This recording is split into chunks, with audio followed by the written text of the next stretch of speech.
All right, welcome back, everybody. We are here for the second live stream of Finals Day. So we are back for the Global Adoption Finals. So the Legends of Lightning tournament has been going for 8 weeks. We've had 73 projects in total take part. We had 61 from the Global Adoption track. And today is Finals Day, so they're going to get a chance to present their projects to you. We've had some honestly, some incredible projects have come out of this. Some people have been working super hard on their stuff. They've been building awesome products, communities around their products. They've been marketing, growing them at incredible rates, and they're going to be pitching their projects live to you today. So that's what we're going to be doing for the next couple of hours. I'll be inviting everyone up. They'll be going through pitching the project, and then we'll hear from maybe a couple of the judges as well. We'll give some feedback. And if you have any questions for the projects at any point, just drop them in the YouTube comments, and we will get them over to the projects live, and we'll get them to answer them. So again, just a big thank you to the sponsors of this event. So Folga, a VC firm focused on obviously sort of Bitcoin and Lightning startups, really wouldn't be able to do this without them. They've been putting up 2.5 Bitcoin for the prizes, which is obviously funding this track, as well as the sort of grand prizes to the legend and to the runners up as well. So big thank you to Folga. I will note at the end as well, if you want to get in touch with them, they're going to be doing some one-on-one calls. So if you really want to pitch your projects to them, that is going to be available as well. But yeah, big thank you to Oleg and his team for everything that they've done. And then also second shout out goes to the Afro Bitcoin conference, which is currently happening in Ghana. So we just had the Building for Africa track where Johns and I did a tremendous amount of waffling right at the end. But yeah, huge shout out to them as well for sponsoring the Building for Africa track. But you know what? We are focusing on the global adoption, guys, today. So let's get into it. This track was built to focus on the scalability and product market fit of Bitcoin projects.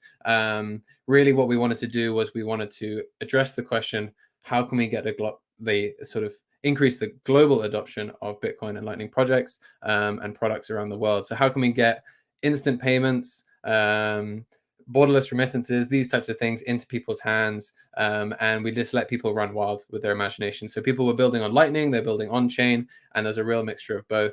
There were some no-code projects that came out, some awesome designs, some projects for no-coiners, so a real mixed bag, and we're going to be hearing from a bunch of them today. These are just a few of the prizes up for grabs. So for this track, we have first place 5K, second place 2.5, third place 1.5, and then we also got a best design award as well.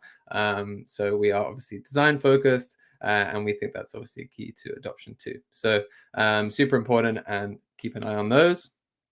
As I mentioned, we had 61 projects for this track in total and 10 finalists. Originally it was going to be 8 finalists, but we just thought that the quality and the quantity of projects that were entered was just staggering, and we thought it was only really fair to give a couple of extra spaces so that they can pitch to you live today and have a chance of winning some huge Bitcoin prizes. So let's get into it. Let's meet some of the finalists. So we had the 10-10-1 project. So these guys are building a non-custodial trading app for Bitcoiners, which is powered by Lightning. So this is a really awesome mobile application. You know, we focus a lot on wallets, but these guys are trying to bring sort of trading and that UX to the mobile wallet experience as well, which is super cool. And obviously they're sort of trying to do it in a non-custodial way, which you know, we believe is also pretty important. We have BTC Map. So we've spoken a lot about this. We did a live session out in El Salvador as well, putting a whole bunch of places on the map. But really what this is kind of a one-stop shop, a place for people to find merchants and stores around the world, hotels, whatever it might be that accept Bitcoin. And then they put it on a map, make it really easy to discover, let you know what sort of payment types that they receive on chain, Lightning, whatever it might be. So if you are someone who travels the world, uses Bitcoin, or you just want to find someone in your local area, definitely check out BTC Map. Forkable Recipe is another project which has been in the finals. I've been super impressed with Jeff. He's been working solo just to hack on this project. And I'm sure for anyone who's familiar, anyone who has looked at an online recipe before, the websites are just littered in adverts. It's super hard to get the recipes. You just have to do like 5 minutes of scrolling before you even get there. So what he's trying to do is he's trying to create a recipe website, which I believe is powered by Cooklang. And it is kind of bringing the value model into recipes, awarding recipe makers, and so on and so forth for the work that they're doing, and making it just really easy to discover, making it easy to upload your own one. So super cool. I've been really excited about this project.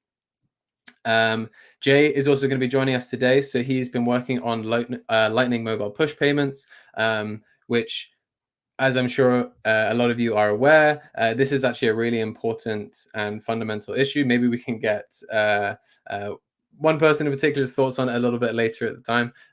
But how does a Lightning payment come through to your mobile phone or your wallet? Well, basically the application has to kind of wake up in the background in order to receive it.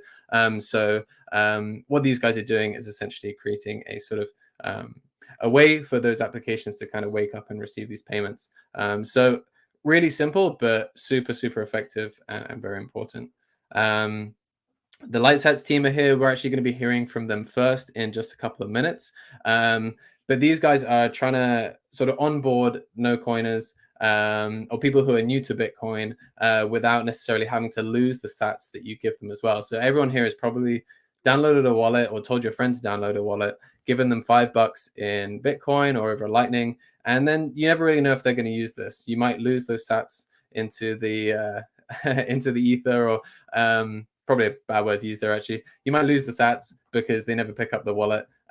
So this is a really cool way of getting someone to download it, receive a tip, learn a little bit about Bitcoin in their journey as well. And then if they don't do that, you can reclaim your sats. So super cool and really impressive. Next up, we have Mutiny. So I'm sure a few of you guys have seen this. They kind of went viral on Twitter a couple of weeks ago by launching a Lightning node within the browser using the LDK. So really, it's a self-custodial Lightning wallet built in the browser. So it's kind of native, it's lightweight, it's really durable, and it does a lot of cool stuff. So I'm looking forward to hearing a little bit more about this one later. No looking. So you might have seen these guys launch on the Umbrel App Store. So for anyone who has an Umbrel node, I think they launched a few weeks ago or a couple of weeks into the tournament even. And what they do is they provide sort of a private and low-cost way for people to sort of bootstrap a Lightning node, fund it, and open some channels. So really cool solution built by Dan and his team. We then got the Pleb FM folks coming on to talk about their project as well. So this was actually launched, I think, or first kind of idealized and built at Sats by Southwest, which is a really cool conference and meetup. And what they built was this Lightning-powered kind of social jukebox. So I think that they've been revisiting this idea because I don't know if it actually worked the first time they built it, but they've been revisiting it. They've been revamping it, powering it with Lightning. And it's a really cool way to kind of experiment with your friends, play a song queue. And well, everyone likes music. I'm sure everyone's kind of been digging into their Spotify Wrapped for the last couple of months or a couple of weeks, sorry. So this is a really cool way to onboard people, and it's a really sociable tool as well. The Saving Satoshi project, one which has been really exciting me as well because I like gamification. I like learning about these tools as well, especially someone who's not technical. And what they've been doing is they've been developing out some courses so that people can learn about Bitcoin coding by sort of traveling through time, having this quite sort of immersive and funky experience. And yeah, it is really cool. I hope to see sort of a live demo of this today. But if you're interested in learning a little bit more about Bitcoin, about the code behind it, definitely check out this project. And then finally, last but not least, we have the Stack or Spend project. So these guys have kind of been trying to reimagine a little bit the UX of kind of like Bitcoin wallets, trying to get around the problem of people with maybe they don't have a low time preference, they don't have a high time preference. They're kind of in this mid zone where they function, they run on Bitcoin, but they're not quite sure when the best time to kind of stack Bitcoin or spend it. So this is a really cool one. They've been diving a lot into like UX and design as well. So really tackling this issue from quite an interesting design perspective. So those are the 10 finalists. We're going to be hearing from all of them now. So just want to say again, a huge thank you to everyone who has taken part, even the guys who are not in the finals today. Everyone has done a fantastic job building their projects. But I'm going to avoid waffling for too long. I know you guys have already heard it quite a lot already. So the first project that we're going to hear from today is Juan and the Lightsets team. So I'll just invite these guys up.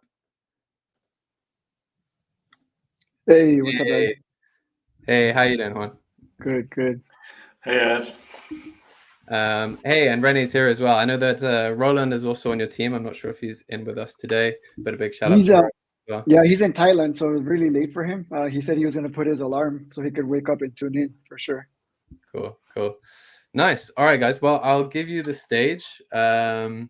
We've got about 15 minutes each to pitch your project. So obviously the pitch can be short. We'll then invite in some of the judges, myself and Johns, and we'll talk a little bit about it. But did you want to share your screen? Have you've got a pitch lined up? Yeah, I do. Yeah, let me just share the screen with you guys. Okay, cool. Nice. So you guys see it? Yeah. Cool. Awesome. All right. Stage is yours, Juan. Take it away. All right. Perfect. So hi, everyone. My name is Juan Gomez. I was born in Colombia, and I was fortunate enough to find a really awesome idea that someone posted on Twitter and enrolled in the Bolt Fund tournament without having any team. I'm not a technical founder. I was lucky enough to find Rene, who also joined the team, and Roland, which I found them on Stacker News. So shout out to Stacker News. They really have helped me drive this project forward, like all of us. So just to give you guys a rundown on Lightsets in 60 seconds. As we all know, I mean, the theme of the tournament, of course, is global adoption. And every single Bitcoiner out there really wants to help in some way or form to create more global adoption. And the Lightsets team, the way we found that we wanted to contribute this was allowing users, Bitcoiners, to tip Bitcoin, either tip Bitcoin or gift Bitcoin, with the ultimate goal of onboarding a brand new user to the network. So as you know, right now, if I want to tip someone, I would have to onboard them on the spot, tell them to download a wallet.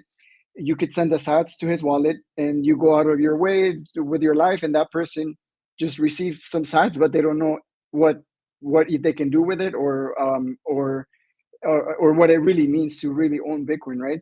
So we wanted to tackle this, and the reason why we wanted to tackle it is it's because we feel that the onboarding to Bitcoin, it's still somewhat fragmented, especially for the newbies, and extremely costly. The reason why I say it's costly because most often enough we've sent $10, $20, $30. Like we want to give like a pretty high amount of sats, so the user kind of gets, well, we think that they're gonna get more motivated. But if they don't back up their wallet, if they don't spend them, or they don't use any of them at all, they lose their wallet, and then the sats are gone forever. The other thing too that we wanted to tackle is the post onboarding follow-up, right? So on Lightsets, when a user onboards, they're self onboarding themselves. So when they go through the five-step flow that we came up with, once they have downloaded their wallet and then withdraw their sats, we want to show them a full guide of all the amazing things that they can do with Bitcoin, right? So if it's someone, let's say someone that lives here in the US, that they have family back in, for example, like I'm from Colombia, so I have family back in Colombia. Like I want to give them a use case where, hey, did you know that you can do remittances back home to your family? Or you can buy gift cards, you can load up a virtual Visa card. Like we have all these amazing things that people are not really, they don't have the access to experience all of this. And then one of the most important things where we want to turn Lightsets too is we wanted to create it into a new user acquisition engine for Bitcoin only companies. So if Lightsets is bringing in brand new users where their first experience that they've gone through with Bitcoin is downloading a Lightning wallet and then withdrawing their sats, then we have a whole new world to open up to them, show them all the amazing places where they can earn sats. We can send them to all the Thunder game mobile games. They can go to Lolly, they can go to Fold.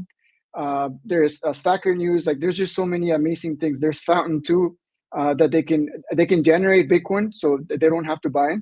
Or in case the user wants to buy Bitcoin, then we can send them to exchanges. So basically, we want to help Bitcoin companies with new user acquisition as well, because it's very costly for them as well too. And since our community is still fairly small, that we really need to get those outsiders in the network. And I will go ahead and do a live demo right now. So I think I might just need help from someone funding a tip. So just to kind of go through our user interface. So this is the dashboard. So as a Bitcoiner, obviously this website is fully mobile optimized, and you can use it as a mobile progressive web app, which it acts like a native app. So you can go create a tip. We have all the fiat currencies over here. We're trying to tackle global adoption. We want to be inclusive. Anyone in the world can pretty much disguise Bitcoin into their local, like the recipient's local currency, just to make a better, a greater connection on there. So in this case, let's say I'm gonna fund $1. One of the important things that we have is we can add an expiry date. So of course we defaulted to the number 21, and you can update it to whichever expiry date you want to give a user. And that way you give time to the user to do their self onboarding, and then just kind of have them do a little bit of research. And in case that they're just not interested at all, then you can reclaim your tip back into your wallet. So no more lost sats. Once you create the tip, if you want to create a tip on the fly, like very easy, not like you don't want to personalize it, you can just skip it right there. But obviously we want to try and make the experience a little bit more enjoyable for the person receiving Bitcoin for the very first time. So I can add a recipient name. So I'll add a recipient name, and then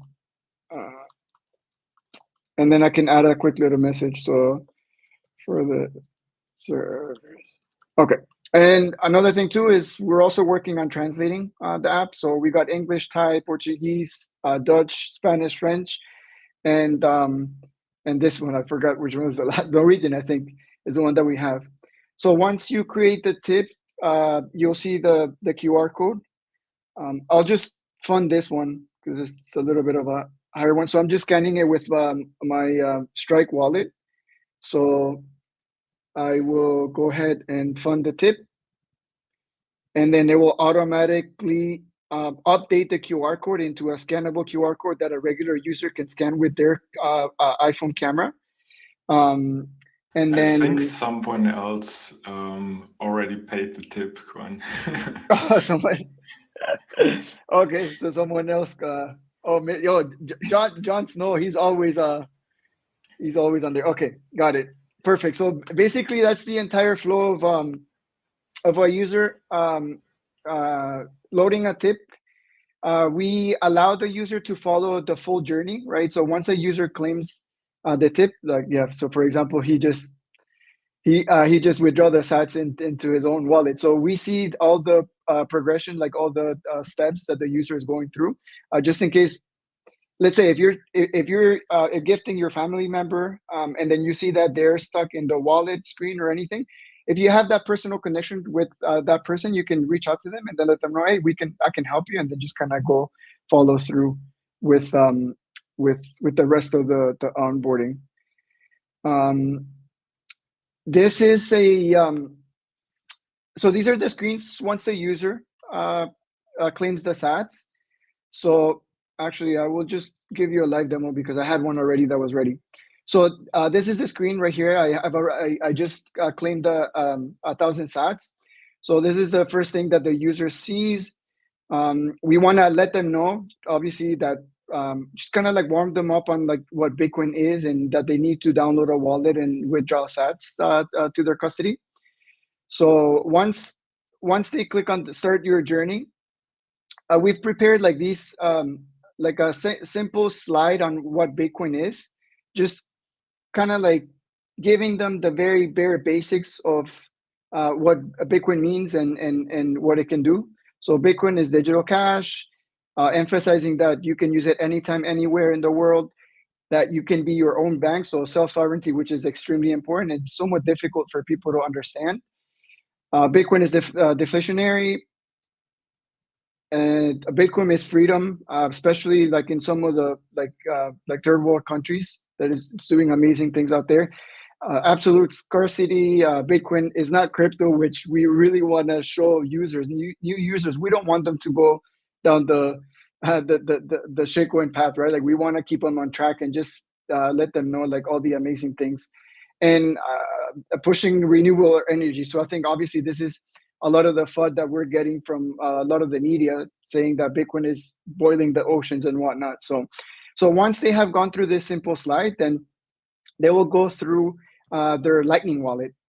So over here, we'll give them a quick description. Why they need to self-custody. This is a really cool analogy that we got from the Chat GPT from OpenAI, just kind of explaining why. And then it just says that having access to your keys is like having access to your own house keys, right? You don't want anyone else to have access to your property. We have listed all the wallets here. There's definitely other ones that we want to add. In this case, we're recommending Breeze. Breeze has been a really good onboarding experience with brand new users. We do let the user know that there's a minimum of 2,000 sats deposit that it goes into opening up a Lightning channel. And then once the user clicks on these, the tracking links will detect the user agent. So if it's an Android, it will go to the Play Store. And if it's an iOS, it will go straight to the Apple Store. We don't want them, like we want to cut the steps that the user has to do to make it extremely, extremely easy. And then now we're at the withdrawal page. So anyone, any of the viewers can just scan this and then take those 1,000 sats that we put up for grabs. And obviously, yeah, there you go. So once the sats are claimed, the next step where we really want to showcase the user is all of these possibilities, right? So if they want to spend it, we want to show places where they can spend it. If they want to earn it, if they want to buy it, obviously we want to have some of like the trusted exchanges on here. Since we are global, we're going to be starting segmenting it by countries and regions and places that the exchanges service customers in. Now, another thing that I wanted to show you is our very own leaderboard. So this was a brilliant idea from Rene, which he said that maybe we should come up with a leaderboard where we can start ranking users of the ones that are giving out the most tips, and then the amounts that they're giving, the success rate, obviously. So it takes into account how many tips have been created versus the amounts that have actually been withdrawn, because the ultimate goal for us is for a brand new user to claim it and withdraw the sats right away into their wallet. So this is a really cool initiative that we have. Hopefully it will create a little bit more user engagement between the community and some friendly competition. At some point we want to open it up to like local communities, or maybe create your leaderboard for your circle of friends, or for local meetups, or eventually for like Bitcoin conferences too. So in terms of last week, so these are the things that we got done last week. So we finished, obviously it was a very intense last week that we had before the final pitch. We added notifications. So once a person who receives Bitcoin withdraw their sats to their wallet, will send the TP, what we call the Bitcoiner, a notification letting them know that their tip has been withdrawn already.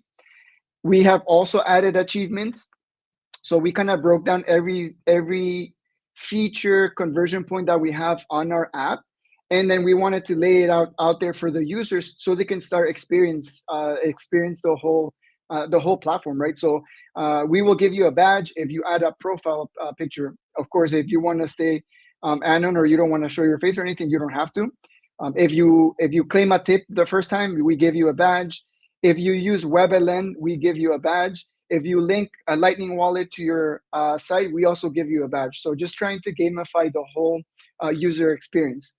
And the other one too that we integrated was WebLate, which Hans from the GetLB team, he gave us a recommendation, just because we were getting some contributions in our GitHub repository with some translations. Like the first one that we got was for Portuguese, Brazilian Portuguese, and then we thought that it was time for us to really go integrate a full platform on there.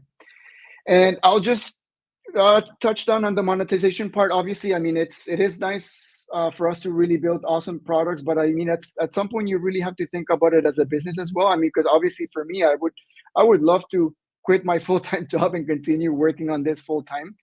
So one of the things that we want to monetize is we want to monetize the affiliate, like the guides via affiliate marketing. So just a quick background on myself. So I've been working in affiliate marketing for 10 years. I work for an affiliate network. So I'm very well familiar with how affiliate marketing works and how to acquire new users on a very cost-effective way. Majority of Bitcoin companies have an affiliate program. Some don't have a full affiliate program, but they have a referral program, which still works. But I mean, we would love to definitely speak to a lot of the companies out there where if you guys need help with your affiliate program, I can do some consulting, help you out, and then make sure that we have something that works for everyone. And basically, we provide a Bitcoin brand, a new user, we get a kickback, they get some value, we get some value. So you got the value for value right there. The other thing too is transactional emails. Obviously, when a new user is authenticating to the site, they can authenticate via their phone number or email. And in case that they authenticate via email, we're going to be sending transactional emails, so we can easily send a paid sponsorship email from a specific brand where they would like to get more exposure.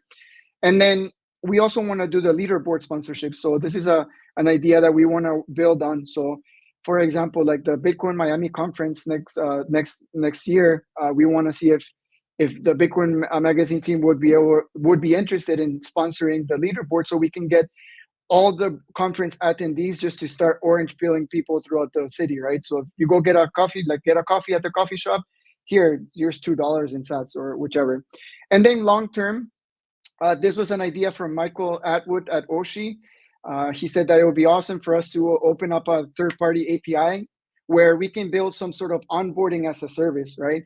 Maybe some companies will try and integrate our onboarding where they can easily let a new user onboard through the system that we have. And then very, very long term, I would say building a Bitcoin loyalty program for businesses. It could be online or in store. And I will let guys, Rene, you can go. we only got 1 minute left, so sorry. All right, let's make it quick then. All right, so we have a Node.js app running. We have a LND node running on Voltage, and we use LN bits for accounting and balance management. We had an awful experience at Twilio, really. KYC there is much worse than it is when buying Bitcoin at exchanges almost. So we partnered up with SMS for Sats, and they provided us with an API to send SMS. Some stats about the project. We have almost 1,000 users. More than 1,000 tips and 6.1 million sats tipped, and we've saved 2.8 million that were returned to the tipper that would otherwise have been lost. Yeah, a roadmap, integration in other apps. So we want to integrate in other wallets like Breeze. We have some event and group scoreboards planned, and we want to also maybe think about how to redistribute profits to tippers via some SATSPEC program. You can always check out the full roadmap on GitHub. We're building out everything in the open, so make sure you check this out as well. Yeah, we're proud to launch 7 non-English languages soon. I think it's very important to always offer like localized experiences. We've had the community doing videos and how-tos. They've been doing giveaways, presented Lightsets and various meetups across Europe and the States. And the feedback on Twitter was just amazing. So thanks for all of your contributions to our project, for all the feedback. Just a quick rundown on our team. Juan, you met him. Roland, huge shout out to him. He's currently in Thailand, probably watching our stream. He was doing a lot of the backend and development stuff, really. He was the lead developer in this project. Juan cared about marketing, content, and all the community stuff. And me, who contributed with some Lightning know-how and worked on the UI part mostly. Let's keep in touch. Thanks for having us. Feel free to reach out if you have any ideas or questions. We're happy to answer them. And thanks to all the organizers that made this event happening. You really have done a great job. Thanks for all the people who provided feedback. We had a lot of fun during the last 8 weeks. We learned a ton of things. Thanks. Cool. Cool. All right, guys. Sorry for going over time over there. No worries. It's all good. Good to learn for the first one. I think unfortunately that probably means that we don't have much time for questions and comments and stuff. But everyone give a big round of applause to the Lightsets team. You guys have been incredible. You've built in public. Thank you. And you've done some really awesome stuff. So thank you very much. Really, really exciting. And I hope the future is bright for you guys. Thank you, Ed. And Johns as Thanks, well too. Ed. You guys really did a really fun project. The tournament has been really fun to work on. No worries. All right, guys. Thanks so much, and we'll catch you soon. All right. Take care.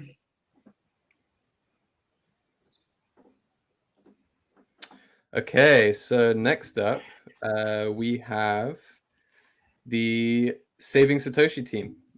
So I'll just invite you guys up on stage here. I think we have Christoph, Stacy, Juan, and Jonas. How's it going, guys? Hey. Good. Super good.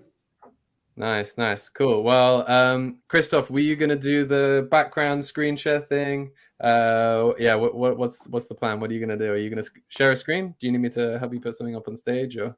Well, thanks for having us in the first place. So we are going to do a group performance where one of us will have something to say in a specific order with a very specific script that is super thought out. So, be ready for it. And perfect. I believe Stacy will be the first one. So you'll have to kind of start with Stacy first, then Juan, right? Yep, yeah. And I'm going to be grabbing the screen early on, and then Christoph is going to be taking it after me. So that's how it's going to go. Cool. All right, guys. Thanks so much. Keep an eye on the clocks. I should probably say that from now on. But good luck, and I'll catch you in a sec. All right, will do. Thank you so much. Yes, and just first off, thank you for the opportunity to present. Thank you to the judges, to the organizers, and the builders. It's been truly an honor to be working alongside you all. All these projects are just so impressive. But anyways, hello, my name is Stacy Waleko, and I've been helping with the content and storyline for our project, Saving Satoshi. Bitcoin development has a recruiting problem. Bitcoin can feel unapproachable, even for those with coding experience. At its core, Saving Satoshi is a video game, but it's much more than that. It's an interactive science fiction story designed to inspire a generation to fall in love with Bitcoin. The goal is to be a 0 to 1 experience that not only transmits the cultural values of Bitcoin, but it does it in a way that's fun and engaging. Learners are immersed into a fictional world in which they must complete technical challenges to navigate it.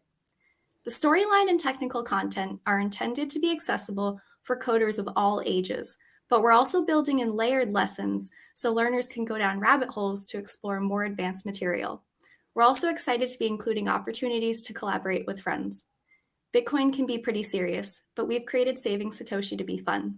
It's a lighthearted first point of contact for anyone curious about how Bitcoin works under the hood. Now I'm going to pass it over to Juan Sebastian, who's been busy in the code base making things come to life. Thanks, Stacy. Hi all, I'm Juan Sebastian. I'm going to be over the code and how it works. Our stack uses Next.js, Content Layer, and Tailwind CSS. As the project evolves, we'll be looking to bring in a database, a CMS, and WebSockets for collaborative lessons. You can find everything here on GitHub, as well as the instructions for running locally and contribution guidelines. To make it easier for others to build lessons of their own, we've intentionally separated the content from the platform. This content folder has all the chapter summaries, lesson instructions, and challenges. Content Layer converts these files to JSON so they can be rendered in the browser. The other interesting directories are the app and component folders, home to all the business logic for our challenges. For example, here's the code that creates the terminal used in the first chapter. We're using Vercel for continuous deployment. You can view the most recent version of the app here. In the coming weeks, we plan to add some final polish on chapters 1 and 2. Then we'll gather and address feedback before continuing. This helps ensure the app is as robust as possible. Next, Christoph is going to walk through a little more of the app and speak to some of the design decisions we've made. Awesome. Thanks, Juan Sebastian. Ed, I don't know if you want to make me full screen or not here. I'll just use my background here to talk through a few things. So as Stacy said, the goal here was to create a kind of rich, immersive learning experience that really balances the learning and the storyline and kind of turns into a fun thing. Whether it is actually fun, I think the users will tell us in the end, and we'll see if we have to make any adjustments. So I'll start here with this chapters page, and we've defined 10 chapters in total now. They cover everything from hashing and mining to multisigs and PSBTs and cross-input aggregate signatures, which I'll also have to learn about, I guess. Bitcoin script, Lightning, and lots more. And then as you move through these, in the end, at the beginning, everything will be hidden here, right? And you kind of unlock little by little. And each of those sections or chapters will have 3 to 5 challenges within them. And so the goal is really that next time you hear of a 51% attack, you don't think of like some abstract thing where, some computer code runs somewhere, but you think of like your epic battle against Amestris and how you defeated them and prevented the Bitcoin network from being taken over. So that should ideally make all of this content a lot more kind of a memorable and less abstract for the learners. So we start super, super simple with very simple challenges. One of our first drafts was like tons of walls of text, but then we started splitting things up more and more. So where it's kind of a smooth back and forth between doing and learning and reading. The idea is that it always challenges you a little bit in a little bit new ways, but never so much that you're just stuck forever and give up. And as been said, we're also working on having kind of a way to save your progress and have an identity using private keys, and then using that to create collaborative challenges. Mobile, also super important. Kind of consider design built from the beginning, and the goal here is not a concern might be that coding on mobile might not be too great. But we're also trying to figure out ways how to work around that with, for example, a pet robot AI that helps you when, let's say, there's a super difficult task and you kind of get stuck. So we're trying to really make this super accessible. Similarly, we also want to have crowdsourced localizations, for example, into Serbian, one of the most important languages ever, as everyone knows. And one of these really fun things for me was using AI art tools to create all this art. I think that was a big help for this project because it allowed us to, without actually having Illustrator on board, to create this rich, immersive world. And I still feel like we've only tapped kind of 2% of everything that we can do here. And I think it would also be super cool if not just the content and the localization, but also this creative aspect would become something that's really collaborative on GitHub and whatnot, because we can all use these tools, right? For the end game, ideally there is no end game, right? Because people kind of learn and they become interested and they have a really good time because it's fun and playful. But we're thinking about potentially leaving them with being able to withdraw a few thousand sats to a wallet to make them real life Bitcoiners, reward them for the experience. How exactly to do that, where that money comes from, all of this stuff, we'll still have to figure out. But ideally, we also want to kind of, after this experience, just kind of lead them on to a new and better life with Bitcoin. And I believe that's it for me. So I'll hand over to Jonas. So you can just sort of continue to think about that screen, because I think we talked it over, and if we receive any prize money from this, it's all going towards paying learners to get through lessons. So that's where our focus will be. We think that putting Satoshis in the hands of future Bitcoin devs is going to inspire a new wave of contributors. And I think the goal of this project is not just to get people to go through technical lessons, but to get them to internalize what Bitcoin is today and what it can become. So yeah, I would say just a few things to wrap up. One of the things that we really hope for is that this isn't just the four of us working on this, but that the community can come together to help contribute to the storyline and help us capture the cultural values of what we as a community think are important and what we need to be transmitting to people that are onboarding. Because global adoption isn't just like a merchant customer problem. It's very much a developer pipeline problem. And so we hope that we are trying to do something very big here. We expect this to be the first point of contact for starting with dozens, then up to hundreds, and then thousands, and hopefully hundreds of thousands of developers. And we know that other crypto dev games that are out there have like 500,000 registered users. And so we are aiming very high here, because without the devs, we think that we won't be able to build the future that we all want. And so we hope that you will all join us in saving Satoshi. And with that, we can open it up for questions. Hopefully we won't be picking any fights with any Serbians. That wasn't in rehearsal, Christoph. But if there's any questions from the judges, yeah, happy to answer. It's an in-joke. There are a few people that will recognize the reference. Yes, 2139. Lovely. So Ed, you mentioned earlier that you'd like a live demo, right? Yeah, why not? Were you going to come back to that one, or are you going to let us go without it? Depends. How long does it take? Yeah. No, the interesting thing is that I think the big challenge in this project is to make sure the content and kind of the story and everything comes together, right? Like, how do you create interesting content around elliptic curve, cryptography, and other things, right? That's kind of one of the big challenges. It's almost easier than the building part, kind of the designing and planning.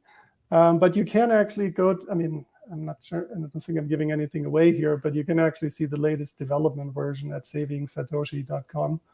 And you can start the chapters. You can browse the chapters here, and you'll quickly notice that there's a good amount of polish that we're still working on, but making good progress there. You can start going into some of the chapters here, well, kind of the first couple ones. And can start, I think this exercise here works pretty well. Let me see. Sweet. There we go.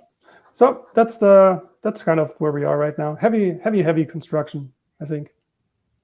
But it's really fun. It's really fun to build. People should join us and help us build this, because it's so fun, I would say.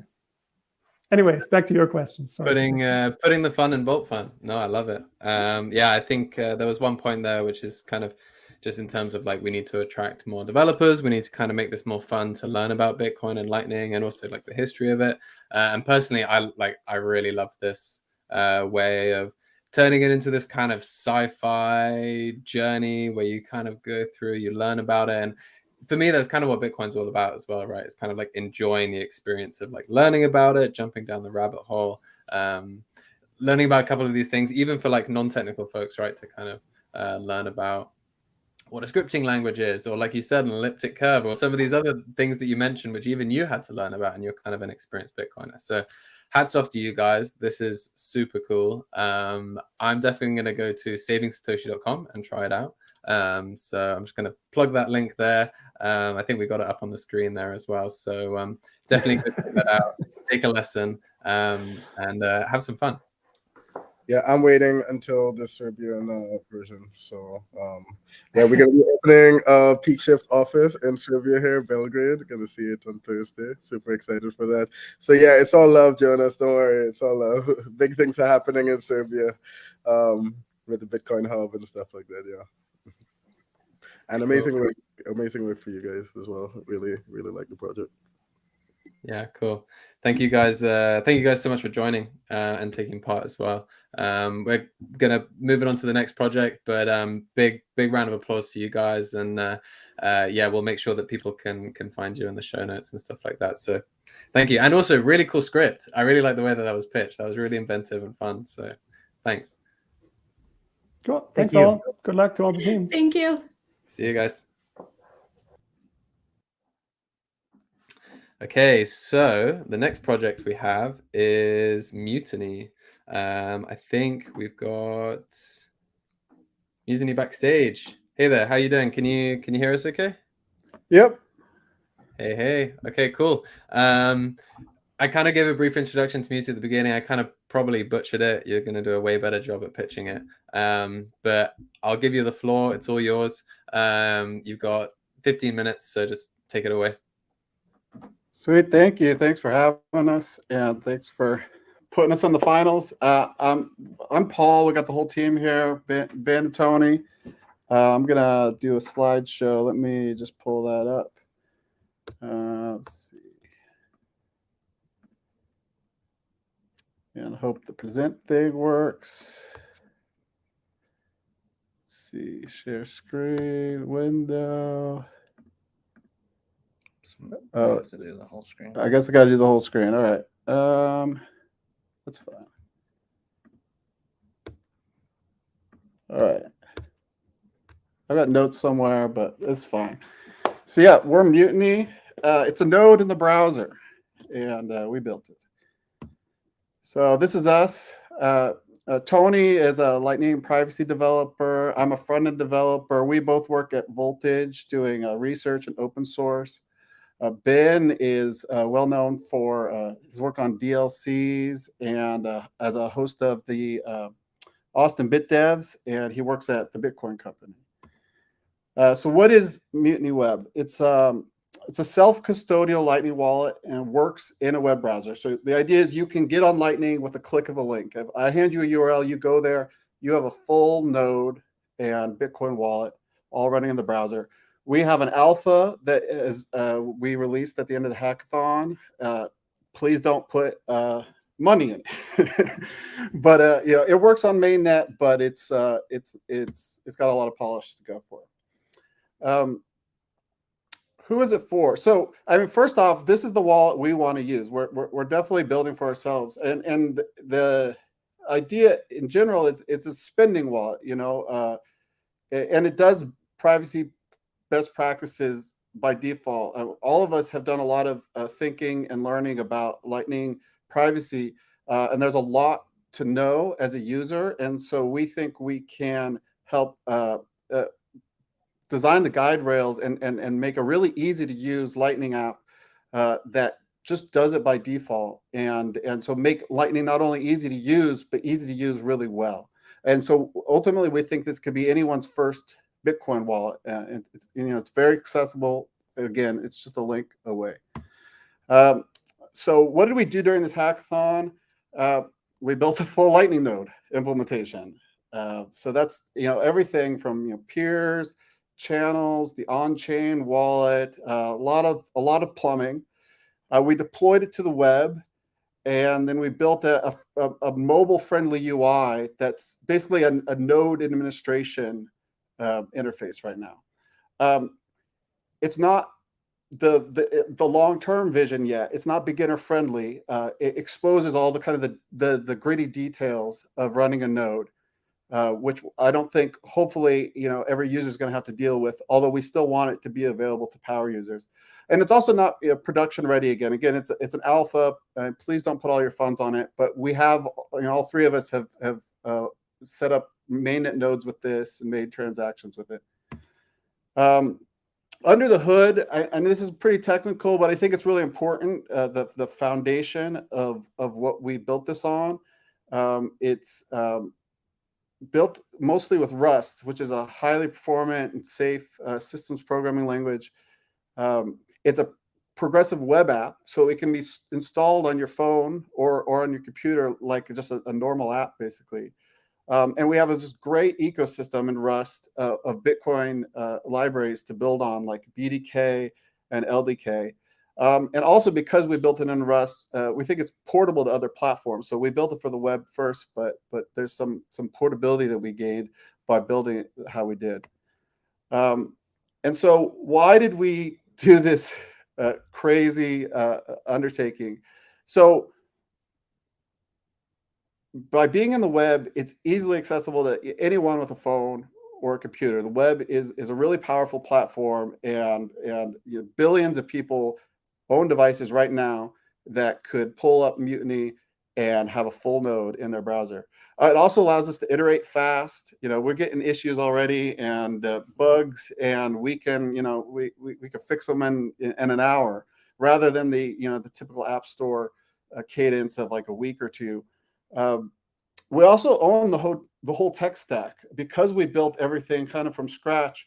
We have a lot of flexibility on what we do next and what we can integrate with. And we also have a really tight integration between our UI and the actual node that's serving the UI. But the big inspiration for going to the web is because app stores suck. It's their platform and it's their rules, and they can stop you and ban you or delay you or restrict you at any time. And the apps are great, and I love the mobile platforms, but there are a lot of restrictions that I think, especially in this space, we don't really want to be beholden to the app store's opinions of what we're working on. So we have a lot of big ideas for what else we could do with this. We just basically built a foundation. We've already started working on DLCs, like a stable sat feature. You could get basically the stable dollar value for your Bitcoin if that's your sort of thing, or you could be the opposite side of that trade. And if you're long Bitcoin, Ben has built Lightning Vortex, and we think we can pretty straightforwardly integrate that into Mutiny.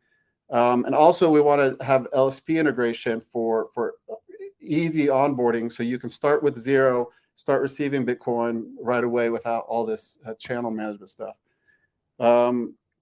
We also have a lot more under the hood stuff to work on. I'm just going to speed through this. I think rapid gossip sync is a really interesting technology that we can take advantage of.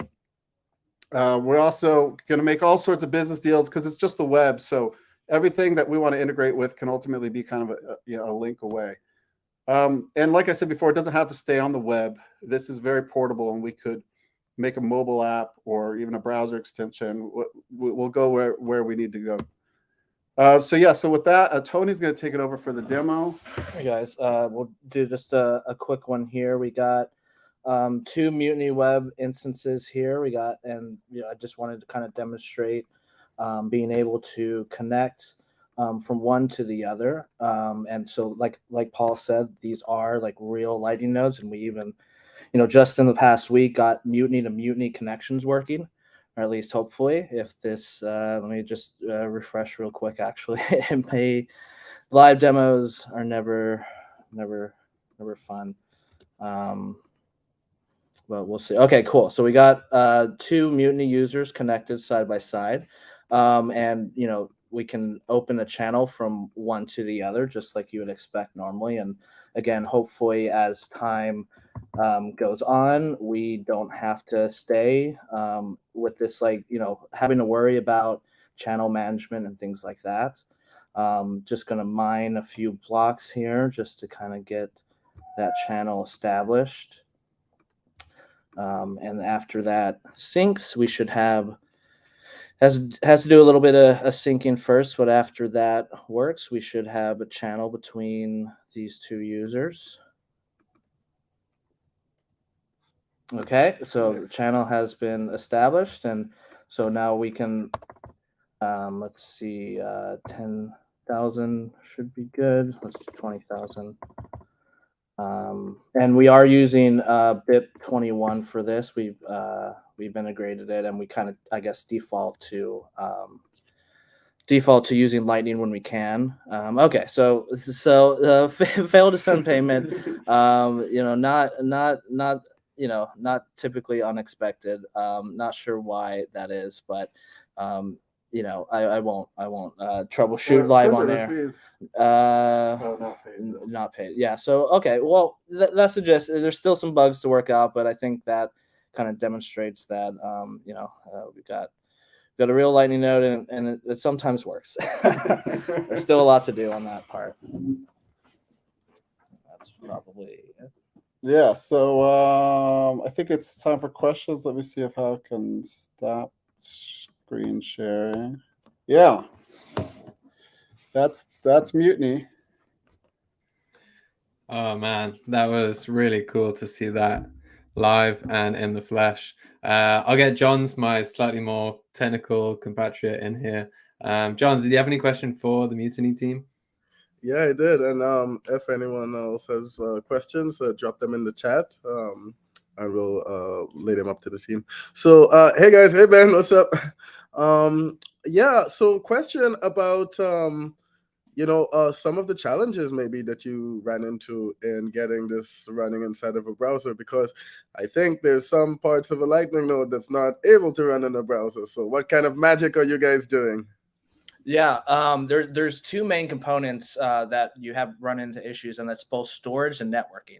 So TCP, of course, is being a big component. So we have a very dumb WebSocket to TCP proxy. So anyone can host that, and it's a very lightweight, built in Rust as well. So you can deploy it to your own server. We have one deployed by default that people can use.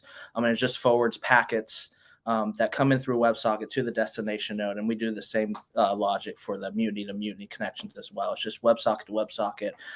C Lightning has been working on a lot of WebSocket stuff too, so like maybe eventually we have native support for WebSockets on the Lightning network, and we don't even need that at all eventually. The other one is storage. Right now we're using browser storage for things, and we want to be able to.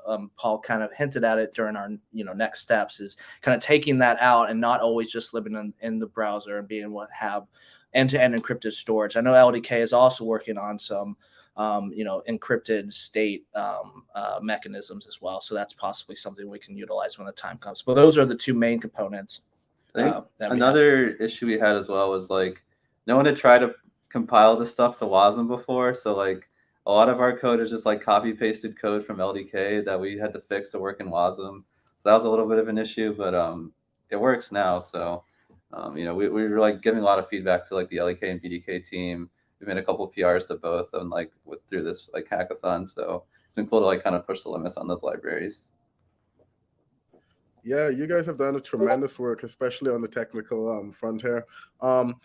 Question about this proxy that you guys are using, or that you have set up. Do you see like who's going to be the service provider? Who's going to be providing those proxies? Is it like anyone in the community can host it and then you connect to like any proxy?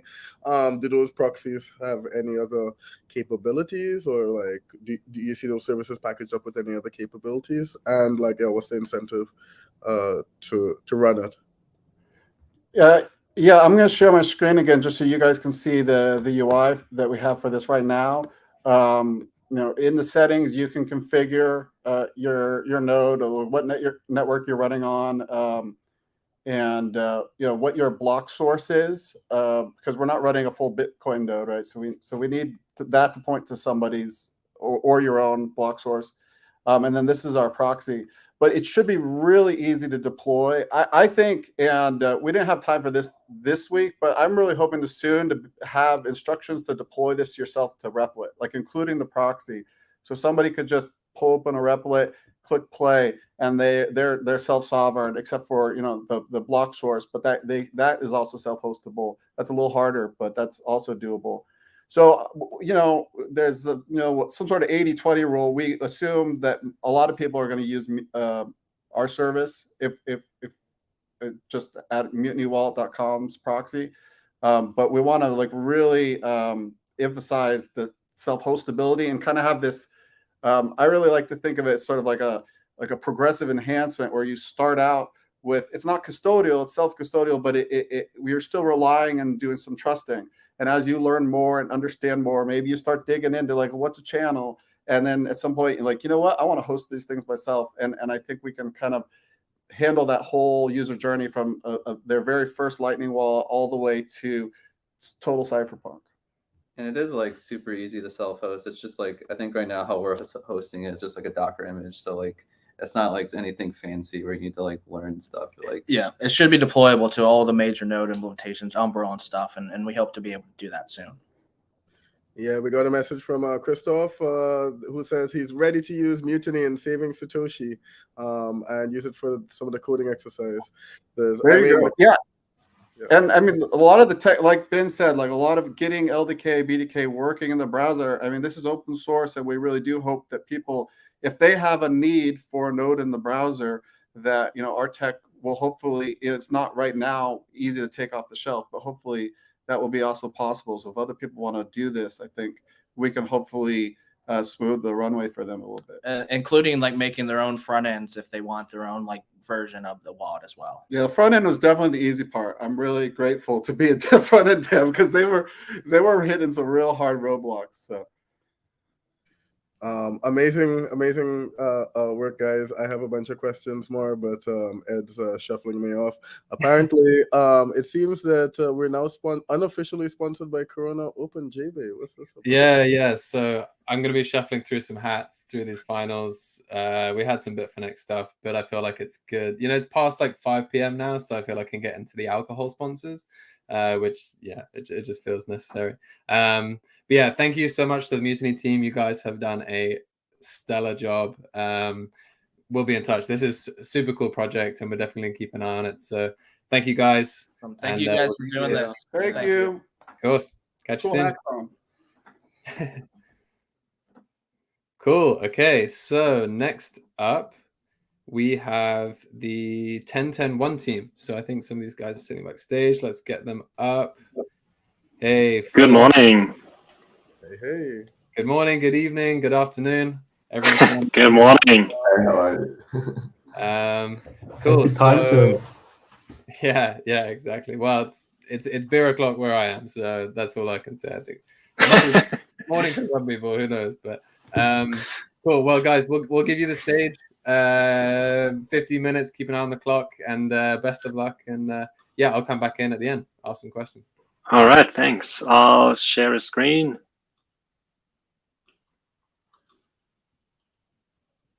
Does it work? Looks good. Awesome. All right. Quick shout out to the team. Most of us are here in Australia. It's pretty early. Thanks for showing up and showing support. Thanks, guys. All right. I got into Bitcoin about 10 years ago, thanks to my brother, who was an early believer, and ever since. And I bought a bit, and after a very short time, it was actually a significant amount of value in my portfolio because it went up big times.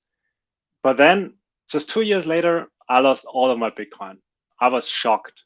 I was actually even ashamed because I did not dare to tell my brother that I lost the Bitcoin because I left it on an exchange.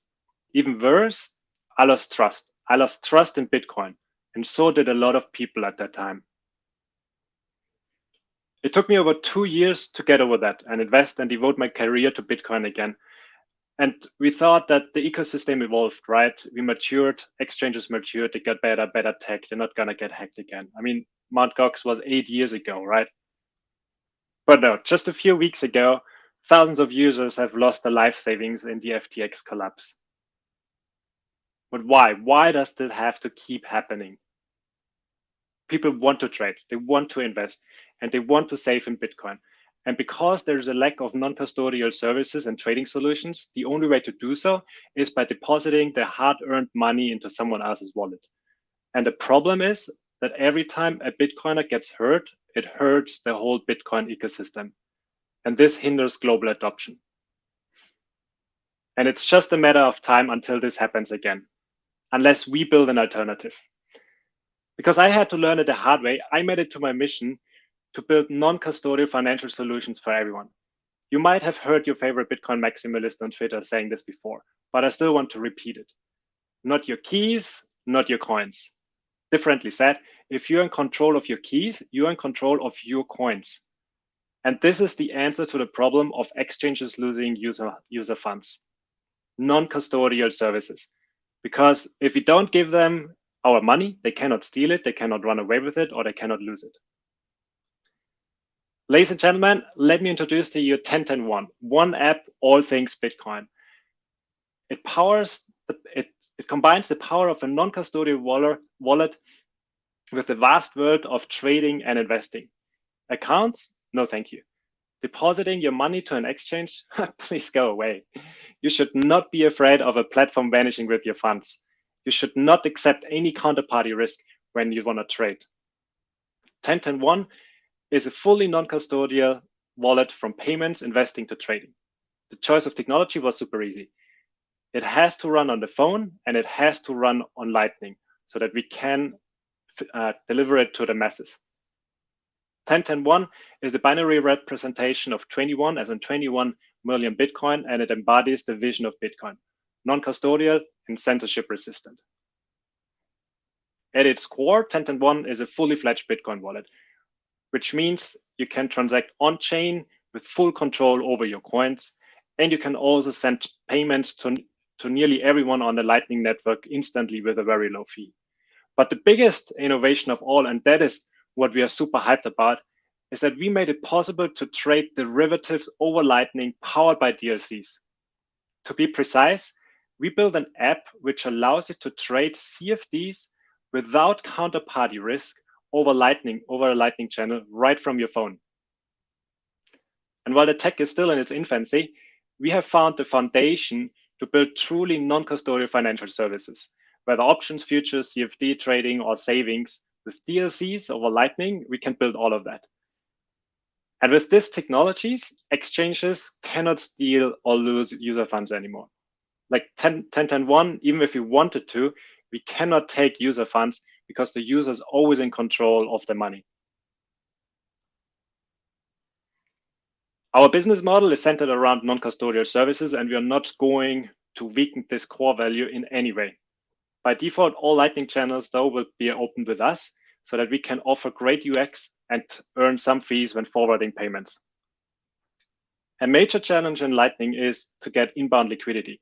You need inbound liquidity to get paid over the Lightning network. That's why we will offer an inbound liquidity as a service. The majority of our revenue, though, will come from the CFD trading or derivatives trading. That's why we're going to run an order book and an order matching service which charges a small fee for every trade. The trades, though, are then settled truly trustlessly between the peers. Who are we? We are a team of passionate coders and researchers. We have extensive experience in cryptography and distributed system technologies and have devoted the last 5 years to build non-custodial financial services. We are building the foundation of a truly open financial system with self-custody at its core. And with these tools, users will never have to go through this pain again. We are totally pumped about what 10-10-1 will bring and have an aggressive roadmap. While we just launched our testnet MVP, we have to iron out a few rough edges and will bring out the mainnet MVP by Q2 in 23 and then go public live by Q4. CFDs are only the first thing we can build, though. With DLCs over Lightning, we can build true trustless synthetic stablecoins, fully collateralized and secured by Bitcoin. We can build savings products and interest-bearing products on top of Bitcoin. We will also bridge the world of fiat to Bitcoin so that users can on-ramp and DCA right through the app. 10-10-1 is a fully fledged Bitcoin wallet and Lightning Wallet. It's completely accountless and non-discriminating, aimed at global adoption. It allows you to trade derivatives such as CFDs over Lightning, and it works already today. So please go ahead and scan the QR code. We are looking for beta testers, sign up, and then let's build 10.10.1, one app, all things Bitcoin. Thank you, guys. If you have any questions, go ahead.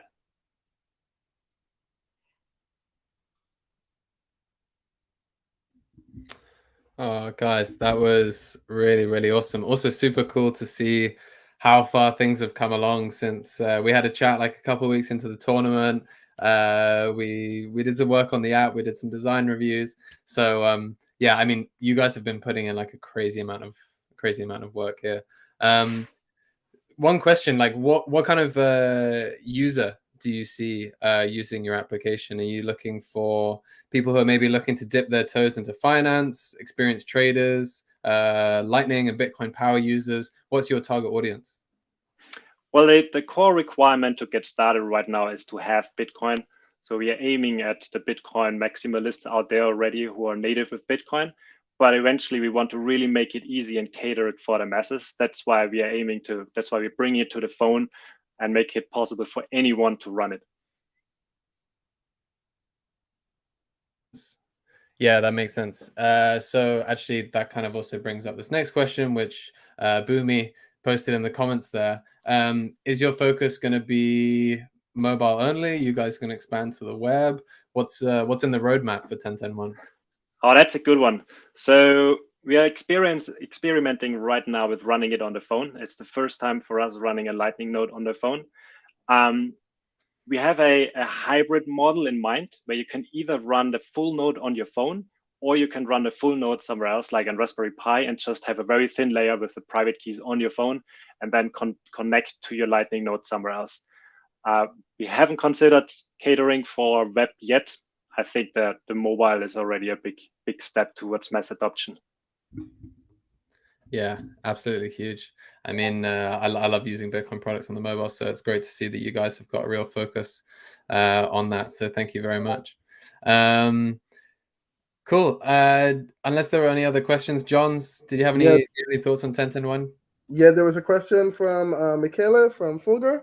How do you provide interest on the BTC savings? How does that work? Yes, so it's not interest on the Bitcoin amount. It's going to be interest on the US dollar amount. So if you take a short position in a CFD, you're stable in US, which means someone else can go long, and they usually pay interest on that. Okay. Is this something like stable sets, the mechanism for stable sets? Yeah, exactly. Yeah. The difference is that it's really trustless, so you don't have the counterparty risk there. Oh, wow. Okay. There's another project that was part of the tournament. Was it Collider? They integrated stable sats in there as well. So they're doing some interesting derivatives, trading stuff. It's not really my category of, I don't really understand those things too well. Just huddle the Bitcoin, but it's super interesting. Maybe some educational efforts would be good to explain what all these things mean. Oh yeah, definitely. Yes. Yeah, it's not easy. All this kind of stuff. But thank you so much. Thank you. Thanks for having us. Awesome work as well. All right, guys. Well, amazing work. Thank you again so much for taking part in the tournament. And yeah, what you guys have built is really incredible. So I can't wait to use it myself. Really high quality stuff. Thank you. Thanks for organizing it. Oh, and big up Australia, because like I know you guys are like usually like down under. Yeah, I actually turned the webcam upside down so that you're not confused. No, but we have some folks in the community as well, and it's always kind of difficult for them to interact and stuff because it's kind of like so far away with all the meetings and stuff. So yeah, big up it yours. is. Yeah. All right. Thanks. Cool. Thanks, guys. Yeah. Bye. All right, Eddie, who do we have next, man? Next up, I think we have Jay from Lightning Mobile Push Payments. So I'll just get Jay up on stage. We're going to stream his video because it's kind of hard to do a demo whilst he's live. Jay, how you doing, man? Hey, good, thanks. You guys? Yeah, very well. Good to have you with us. Thank you for joining wherever you are in the world. We really appreciate South it. Africa. South Africa, cool. Well, hopefully it's not too late. You probably know this hat, JB. Not too far from probably where you Oh, are. yeah? Yeah. Picked up in Nice. South Africa. But cool. Would you like me to show the video demo first, and then you can talk a little bit about it, or do you want to give a brief intro first and then the video? Yeah, sure. I combined the videos, so it's an intro and a demo in one, so you can just roll that. Okay, look at you being all, efficient and stuff. Hi, my name's Jason. I probably should have just spoke live and then done the demo, but yeah, go for it. Okay, cool. Well, currently we got 2 J's up on screen, so I'll just present this, and then we can come back to you in a sec, Jay. Hi, my name's Jason. I'm a mobile developer at Synonym. So what I've submitted to the tournament is something called Lightning Mobile Push Payments. One of the largest UX barriers to non-custodial mobile wallets is only being able to receive payments while having your app open. So it can be really difficult to coordinate with the sender when to keep your wallet open to receive the funds. So Lightning Push Payments is a concept where the recipient adds a webhook to their invoices, which enables the sender from any Lightning wallet to wake up the recipient's app in the background and come online to receive the payment. There are a few apps experimenting with something similar, but I wanted to focus on the interoperability between wallets. So how this works, a high-level overview, is a receiver registers the device with the wallet provider's push notification server. When wanting to receive a payment, a webhook is requested from that server. The receiver then adds a webhook to the invoice in a specific format. Once that webhook is added, that webhook is just a single use to prevent spam. A new webhook is needed for every invoice. When the sender scans or pastes that invoice, they then detect that a webhook is in the description, and that webhook is called first. So the push notification sends a notification to the receiver, waking up the app in the background using iOS notification extension or Android's pending intent. So that's what the server does. The sender then receives a time value response from that webhook. So now that time value is used to sleep before attempting the payment. So that value will need to be benchmarked depending on the time it takes for the receiver's Lightning wallet to spin up and sync. So once that time has passed, the sender can then assume that the receiver is online and then pays the invoice as it normally would. Once the receiver is paid in the background, the push notification is then delivered to the user, informing them of how much they actually received. So at no point here does the server receive any information about the sender or receiver. All they know is that a specific device is likely trying to receive a payment. To speed things up, on the receiving side, block data can be added to the push notification payment payload, so the Lightning wallet has the latest state without needing to query any other servers. This can also be improved a lot, made quicker on the sending side using async payments, where the LSP holds HTLCs for receivers. So that's something I'm keen on exploring in the future. So the solution I came up with here is just an example or reference implementation where I created an example app and a server. So I used LDK to build the Lightning node with a super basic Node.js background for the push server. The spec here part is really simple. It's just a matter of calling a webhook, but on the receiving side, it's a little bit more complicated and it'll be different for each implementation. So here's an example of that working. Okay, so here we have 2 example apps, the receiver on the right, sender on the left. The receiver has one channel with no sats on this side. So I'll go ahead and create that invoice and then scan that invoice with the sending app. It's a 0 sat invoice, so I can set the amount. I can then background the app. I can even force close the app and send 101 sats through. So what's happening here is the sender is using the webhook to notify the receiver to come online. Once the receiver's node is online, synced in the background, it's available to receive the payment and the transaction happens like normal. Sent, and you'll see it come through now. 101 sats received. You can open up, verify 101 sats.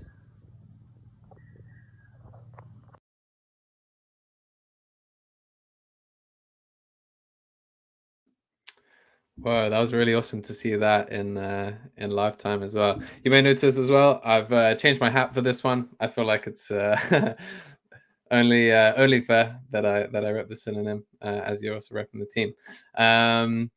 Johns, what are your thoughts on the mobile push payments? I know that we've done some stuff on this before. These are really important just in terms of like how payments work in the background, and I think that actually this is probably something that people take for granted a little bit, right? Like maybe they don't think about it. They don't know that this is kind of actually like a problem for a lot of wallets. Yeah, have you got some questions for Jay? Maybe some technical stuff on how this actually works. I mean, I feel like Jay did a pretty good job at explaining it there. Yeah, he went through the explanation quite good. I guess I was curious about this. Oh, actually, you know what? Screw mine. Booming has a question here. Do you think that webhook information should become a standard? That the webhook information should become a standard or a spec? Yeah. So that would be pretty cool to see. If every wallet could, detect that webhook in the invoice and then wake up the receiver in the background. So it doesn't have to be specific to a wallet. Every wallet could implement that. It would be cool to see it as a spec. So I guess there's one thing I didn't quite understand. Is this like a global service for push notifications for any wallet, or is it tied to a specific wallet? No, so each wallet that wants to be able to receive in the background, each wallet provider will need to run their own push notification service. So for instance, like I'm working on an app called BitKit, and we'll have our own push notification server that'll then send a notification to only our apps. And then if, for instance, Blue Wallet wanted to implement this, they would have to run their own server. So we'd be able to send using a webhook, but that webhook would hit their server and wake up a Blue Wallet app. I see. Okay. So it becomes kind of like server to server, then passed down to the application. So it kind of like it's coordinating through webhooks, multiple wallets, basically. Yeah. But pretty much that webhook would be just to wake up the receiver. The transaction and all details that should remain private, that still happens peer-to-peer. It's just to coordinate the apps being online at the same time. I see. Very interesting. Yeah, super interesting. Someone messages sent. This is Santa. The missing piece of Lightning UX. I know there's a number of products out in the space that run into this issue. So yeah, this is a really really great project, really impactful, really meaningful. Yeah, you've done a fantastic job. Can't wait to build a mobile app myself. I need to, Ed, when we're gonna build our own mobile app? I feel we need to, spin up LDK and do some stuff. Yeah, why not? Maybe when we get a little break from the events, we can get back. We're product designers. We build products for a living, but we kind of just ended up running events now. So we're event managers now. But yeah, really, really awesome work, Jay. And from a fellow Jay named person to you, congratulations. I don't know what I'm saying. Awesome work. Really good. Thank you. Thanks, guys. Take care. All right, who we got next, Ed? Cool. Next up, we got your fellow Caribbean makers. We got the Stack of Spend team coming in. So I'll just start inviting some of them up on stage now. I think we got Arvin. Arvin, how's it going, man? You are right in the waffle factory now, so be careful. God. Yeah, we're in the waffle factory. Let's begin, guys. I realized with that Jay comment just now, I was thinking, wow, John says the maker's on somewhere. I'm hearing it. It's waffle time. Hey, Jay, Christopher, what's up? What's up? How you doing? Can y'all hear me? We can hear you loud and clear. Love that. How's it? we're gonna give you the stage. I see you guys have been like putting out a bunch of updates on Bold Fund, building in public. I love it. Keep going on. But the stage is yours for now. Okay. Can I make sure my screen is getting shared? Yeah, of course. So if you just share your screen now, and then I'll just put it up on stage with you guys. Can you see my screen? Yep. Cool. We can see it now. All good. Cool. So I'll just drop off. I'll give you guys the stage, and then we'll come back on and ask some questions at the end. Oh, Ed, just one thing before we start. Is it possible to switch screen shares at any point to my screen? I can do it manually. So if you just get your screen in the background as well, and then just shout Ed when. Yeah, I'll just tell you. I could tell you when would be like an intuitive time to switch. Cool. Surprise. Right, Are we good? I'm assuming yes, because I got it. Okay. Let's All go. right. Hi everybody. We're the Staff Spend team. I'm a JE. I'm working with Arvin and Andel and Cyan and Chris and Tony on Staff Spend. With the exception of Tony and Arvin, we are all one team called NQ in Trinidad. Arvin works at Galway. Tony works at Polygon. So nobody's perfect. And like Trinidad is like this, tropical paradise off the coast of Venezuela. And we have been working in Bitcoin for about 6 weeks now. Our team is one of designers and developers and product managers, and we're working on Caribbean-wide payment solutions. And we needed to use Bitcoin because it makes sense, and we kind of needed to get up to speed really quickly with Bitcoin as a company. So our work is research-based, and a lot of the research and design planning conversations were happening with Arvin about Bitcoin and how it could help us with some of the work that we're doing. And he suggested that we get our feet wet in the field. And the day before it was due, we got in and ready to present in the Bold Fund Design-a-thon. That was 18 hours in. And now it's 6 weeks later. And I think that as soon as we were able to interact with Bitcoin in the real world, and maybe after meeting with some of the people that are adopting Bitcoin, we learned that we're in this really interesting place in Bitcoin's evolution. And I think that we're past the extremes. And when I'm saying we, I mean the Bitcoin community, but I mean us too.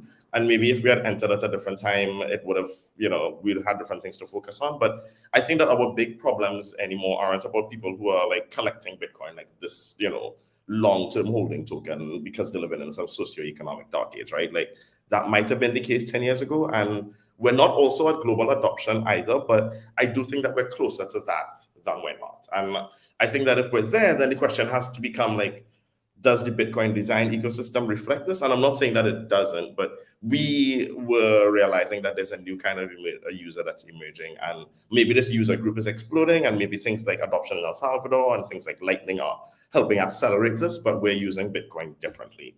And that was the idea that Arvin brought forward, right? It was the idea of this mid-time preference user. So somebody who's using Bitcoin not just to trade or to pay in cold storage, but to spend. And maybe they can't spend it everywhere, but if they could, they would. And what does this user do with it? Like, is it transfers to their friends? Is it long-term savings?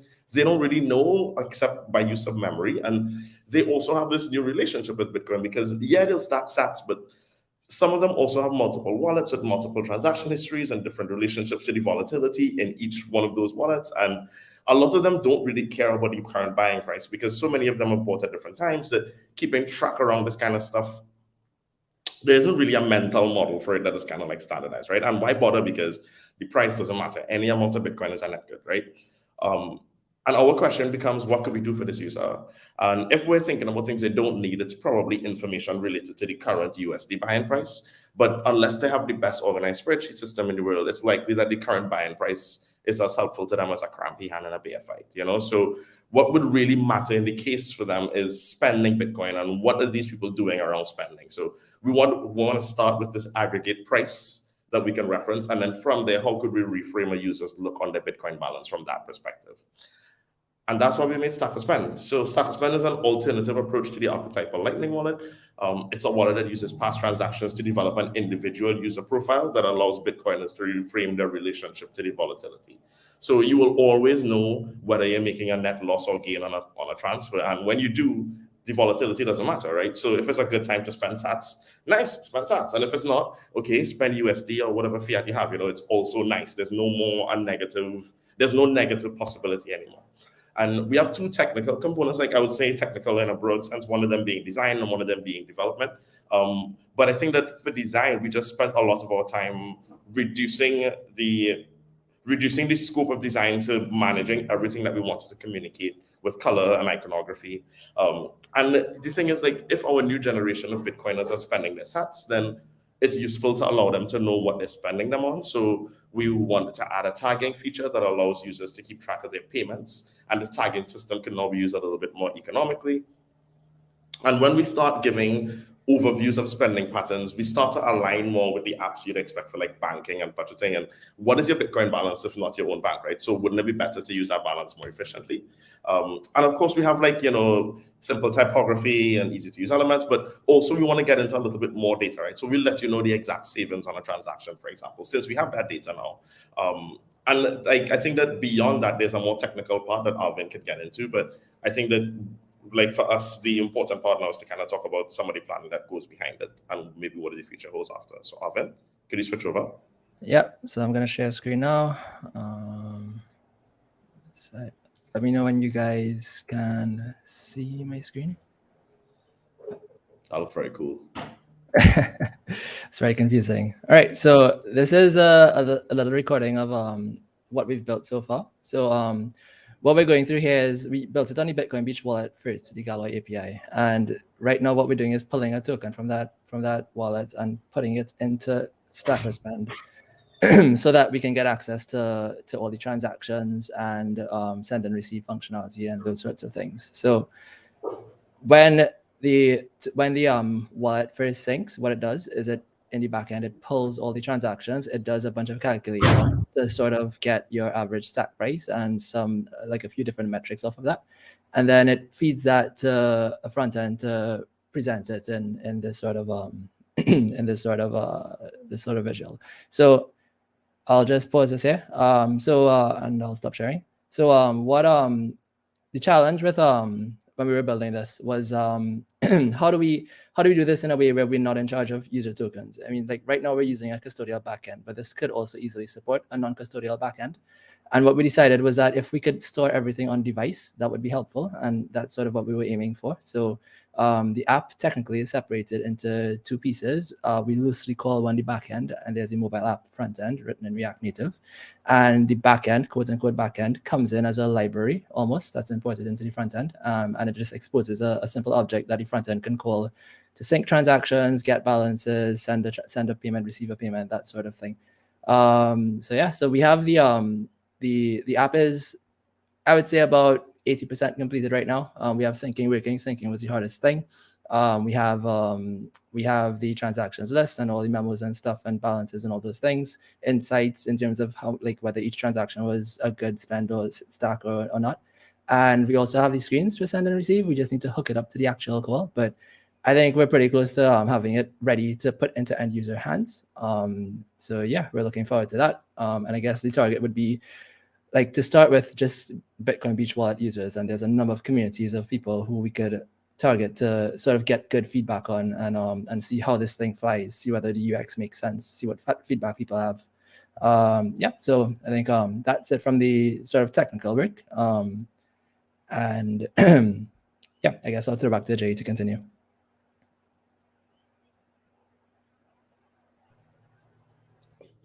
Oh, my screen's still being shared. This is very, very fancy technology.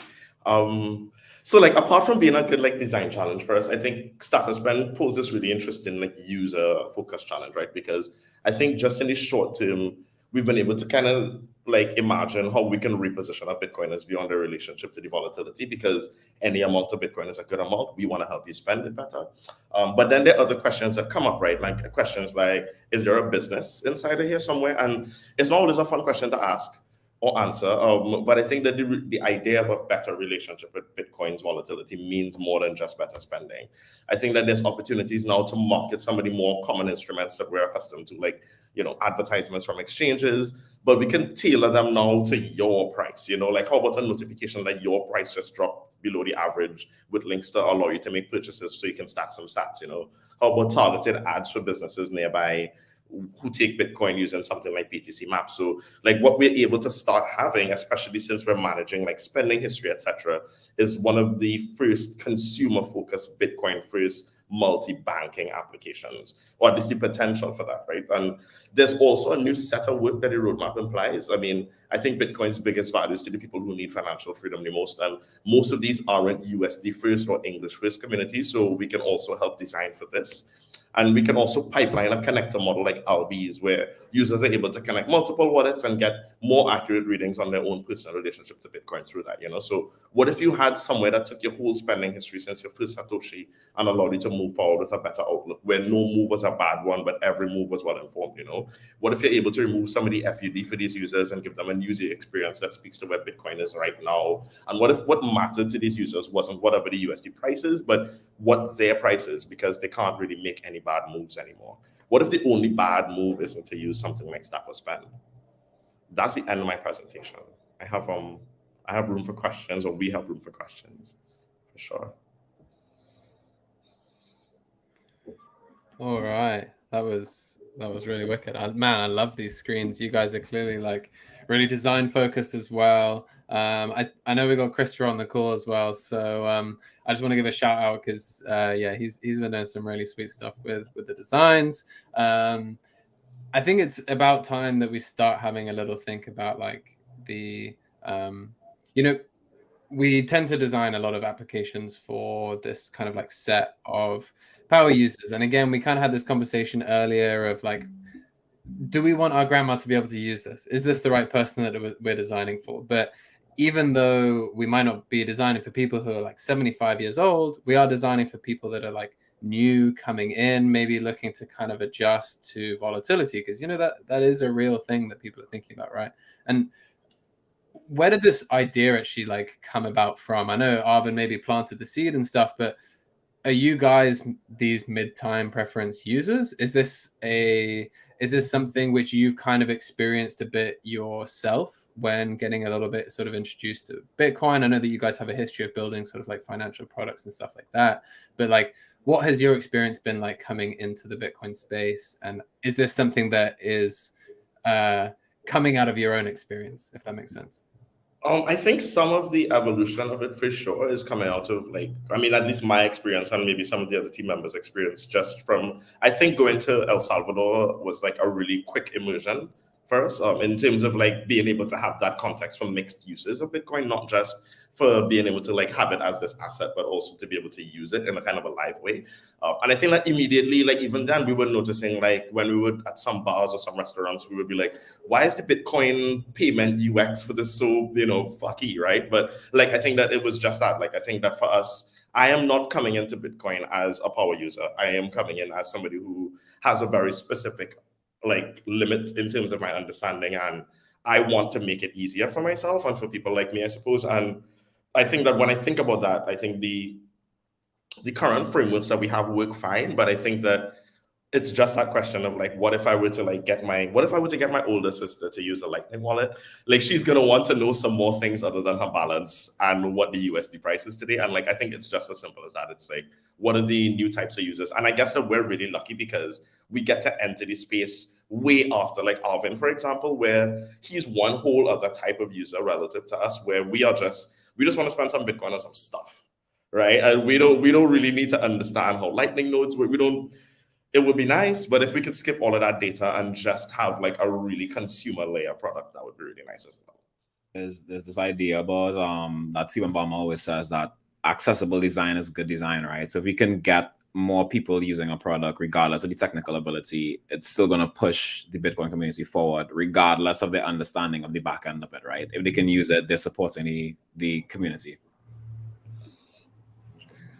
Yeah, definitely. And I mean, we talk about like accessible design there as well. I mean, just like even looking at the screens, I'm like, oh, green, cool. Like I want to use this, right? And then the red, I'm like, fuck, well, what's going on? I should probably not swear because otherwise we might get like banned on Twitter accessibility and stuff. But yeah, I'm like, it actually kind of works, right? Like the immediate installment in my mind there is, I want to use this thing, or I don't want to use this thing, or it's a bad time. So I think that visual communication as well is really cool. So you guys have done a great job at just exploring that. I feel like we need more design and development teams exploring some of these concepts as well. So this has been a really interesting one to kind of like unravel. And also hats off to what you guys have done in the last week alone. Like I see you guys have been shipping pretty hard as well. I know you've been like hacking away, pulling it together. So yeah, on Andal for sure. Exactly. Yeah, I know that they're not up on these. They're not up on the stream at the moment, but yeah, big kudos and shout out to the rest of the team as well. So yeah, fantastic job, guys. I really love what you guys have built. And thank you for coming on and pitching it. And it was also great to meet you guys in El Salvador as well and hear about, because I mean, obviously for maybe we don't have to get into it right now, but you guys are all based in the Caribbean, and like hearing about some of your difficulties with like payments and banking and stuff. I mean, like I've already been orange pilled, but you guys were kind of like orange pilling me with just like some of the infrastructure there sounds terrible, and actually like maybe Bitcoin can really, you know, typically Bitcoin fixes this, solve it actually might. 50-year problem that we've had in the Caribbean that Bitcoin is going to solve, which we're really excited about. Definitely. And I mean, I've heard it all from John's before as well. He always talks about the difficulties of being based there and some of the payment stuff. So yeah, I'm really glad that you guys are putting your heads together and starting to work on some Bitcoin products. So thank you to you guys and the team. Yeah, for sure. Thank you, guys. The difficulty with payments in paradise. Right. Yeah. I mean, I could give a story now. It's Christmas, and my mom wanted me to like give my stepdad some money to buy something. Right? We have the same bank. It takes 2 days for me to send him money, despite we bank with the same bank. Like that's crazy. It is. Yeah. It's well, you know, Bitcoin fixes this, and Ed has a hat on there, so I think also Slashtags fixes this too. But you know, I really like what you spoke about, the integration with like BTC Maps, which could actually allow you to like figure out where to spend. And funny enough, we do have BTC Maps coming up next. Shout out BTC Maps. Smooth. Ed, you like that one? Nice. You like that one? Yeah, John, that transition was smooth. AF. Thank you. Cool. Thank you. Guys, thank you so much for coming on. For sure. Thank you, guys. Thanks, everybody. Shout out. Take it. All right, cool. Well, speaking of up next, we got Second Light, we got Nathan in the stream. How are you guys doing? Yeah, all good. How are things? Yeah, very well, thank you. Looking forward to this pitch. I've been following along your journey for a little while. I've had some use cases myself, and yeah, it was really awesome. Pumpkin, right? Sorry? The pumpkin, wasn't it? Right? Yeah, exactly right. I was trying to do some pumpkin carving. I found a local vendor near me who accepts Bitcoins, but unfortunately he was out of pumpkins that day. But I'm definitely going to go back and do some shopping there. I didn't know about this story. I'll tell you another time, Johns. All right, Well, let's give the stage to BTC Map, and we'll come back in at the end and ask you guys some questions. But are you guys going to be sharing your screen? If Yeah, so, I just shared that right now. Okay, cool. Let me just add this up to the stream. Yeah, I think you originally shared that story in the Bolt.fun comments. So you got to watch the comments there to find all these tidbits. Yeah, you do. We need to. I mean, it's been cool seeing some of these guys doing. I know you guys have badges as well, but there's one project earlier that does like notifications and stuff. And yeah, man, I can't wait to get back onto the product roadmap and start working on some of these things, improving the UX of the platform a bit, and yeah, making sure those comments get discovered. Yeah, But anyway, everyone's starting to build faster than us, it seems. The build quality and the build pace of this team is unbelievable. It's like, you know, you have an idea, you put a rough design together, Gene works on the design, you go to bed because we're all on different time zones, you wake up and it's pushed, it's in production. It's crazy. Well, let's give you the stage, and you'll tell us more about it. Okay, you can see my screen, yeah? Yep. Awesome. Okay, so we're btcmap.org, and it's obvious in the title, you know, a high level what we're doing, but the value proposition that we have is as you see on the screen here. So we're all about driving merchant adoption, and through that, normalizing the use of Bitcoin. So I want to be able to go into a store and I want to be able to ask cash or Bitcoin. That should be a normal thing to ask as we grow the Bitcoin economy globally. And as we're doing that, we then connect merchants and consumers who can then start to exchange Bitcoin for goods and services with each other. And therefore, we build this parallel circular economy that we need as we progress through to hyper-Bitcoinization. So we don't get there only through hodling. We get there through merchant adoption in our view as well. So what's the problem with maps right now? So there's no single place that you can go find places to spend sats. There are a couple of other solutions around that are a combination of proprietary private data sets, a focus on ATMs, so quite a lot of ATM sites there. And most of them, if not all of them, actually involve some form of shitcoinery and crypto nonsense. So they're always trying to shield you some, ETH exchange or something like that. So we need a solution for Bitcoiners. And the other main part of the problem is creating and maintaining these data sets is difficult. And incredibly difficult to do that at scale, at a global scale particularly. So what do we think the solution is? Well, obviously the base layer is Bitcoiners, and that will come out in a while about why the Bitcoin community is such an important part of our proposition. But yeah, Bitcoin only map, and then we're combining two bits really. So open source software that we all know about, but open data as well, which people don't really think about too much. So we're combining those things together in order to provide scale. When I say open data, I'm talking about OpenStreetMaps, which we're using as a database effectively for our locations. And that's effectively a wiki, a map wiki, like a Wikipedia for maps. And it enables anyone in a permissionless way to edit and add the data. So that's kind of the technical approach we're taking, and is working out really well so far. We'll come on to some stats in a while. But the third element is around community building and the gamification effectively of merchant adoption, which we'll come on to. So core team, we've got Igor, who looks at Android and backend.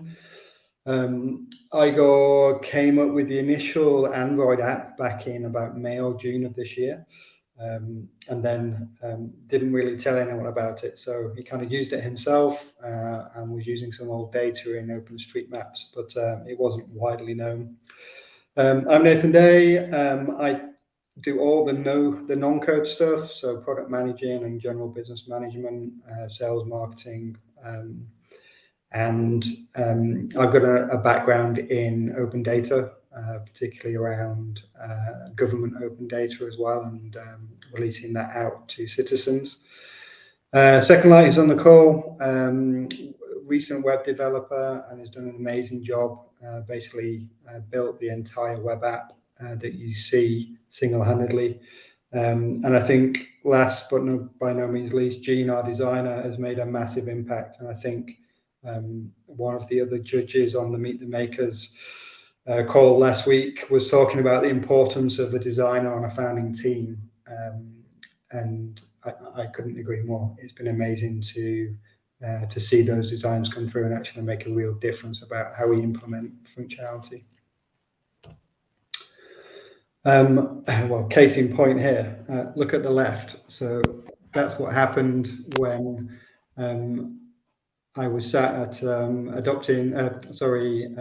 Baltic Honey Badger, and I just come across the Android app because I was trying to find places to spend sats in Riga. So I got talking with Igor over email because he is not on social media. And I remember on the front row of the conference trying to knocked together using some 20-year-old HTML skills, the worst looking web page you've ever seen in your life, which is what we have on the left there. And then I just put a shout out on Twitter. Second Light got in touch within like 12-24 hours or so, and brought Gene with him, who he'd worked with previously on some projects. And then things just started happening on an almost daily basis. For the past 12 weeks, we have been shipping features. And we've got quite a feature-rich application set now across all platforms. So progressive web app, plus Android, plus iOS. So we've got the native apps as well. So for those that haven't seen it, this is the map. I had to update the number of locations from the last time we did this, so a week or so ago. So we're now up to 8,788 locations all around the world. So you're able to get on the map in two main ways. You can fill out the noob form on our website, or if you are a little bit more technical, not a coder at all, but somebody with a bit more technical capability, then you can tag up those locations with special Bitcoin and Lightning tags that we've worked with OpenStreetMap. And you can put those directly into OpenStreetMap, and within 10-minute block time, that will then come through to the suite of web apps. We can also verify location information as well. So in the background, this is what happens. So we do some manual verification of the data that comes through, and we're able to tag that data up in OpenStreetMaps. We have built a community of what we call shadowy super taggers that are based around the world, that take a lead on doing this work on behalf of the noobs. So just a quick run through of the tournament highlights. So we implemented a leaderboard with some fun badges as well, to incentivize the taggers, which works really well. So there's as soon as new issues come in, people are scrambling over them to get there first and get them tagged. We integrated tips, so you can tip your favorite taggers, and each tagger has a profile now showing all of their edits, and they're geographically shown visually as well on their tagging page. The biggest thing I think we've done for me in terms of longevity is the community building. So we have plugged into communities around the world, and in some cases created new communities. And we're really making those communities owners of what is their data. It's not our data, it's open data, they own it. A really good case is Bitcoin Island in the Philippines, and those guys just came out of nowhere and tagged, close to 300 locations, I think they're up to now, on a small island. So right now we've got 51 communities, but very shortly that number will rise up to 250, 260, as we welcome on Rogsy, the new community manager, who's been doing excellent work across France, Germany, and the US in terms of grassroots community organization. So he's joining as community manager as of this week to help us push forward on what is a very important part of our value proposition.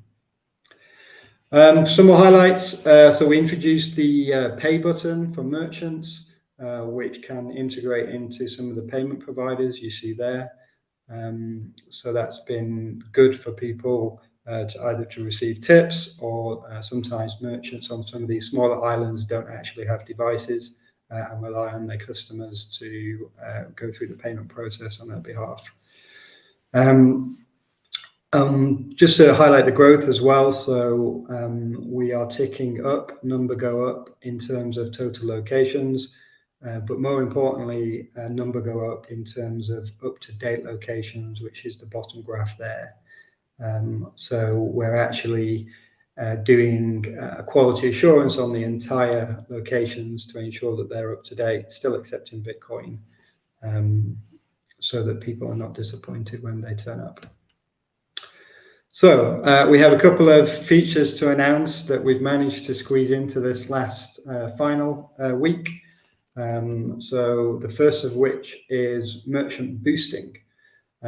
So what we're able to do now, merchants or customers of those places can go to a particular pop-up pin here. You can select a period that you want to boost that merchant for. You can pay with Lightning, and that then gives additional benefits to that merchant. So right now that's just around visibility. So you can see here they get prominent featuring in search. They get an orange icon, which actually has a subtle wiggle to it as well in live. And they also get their own layer on the map. So you can see all boosted merchants as a separate layer on the map.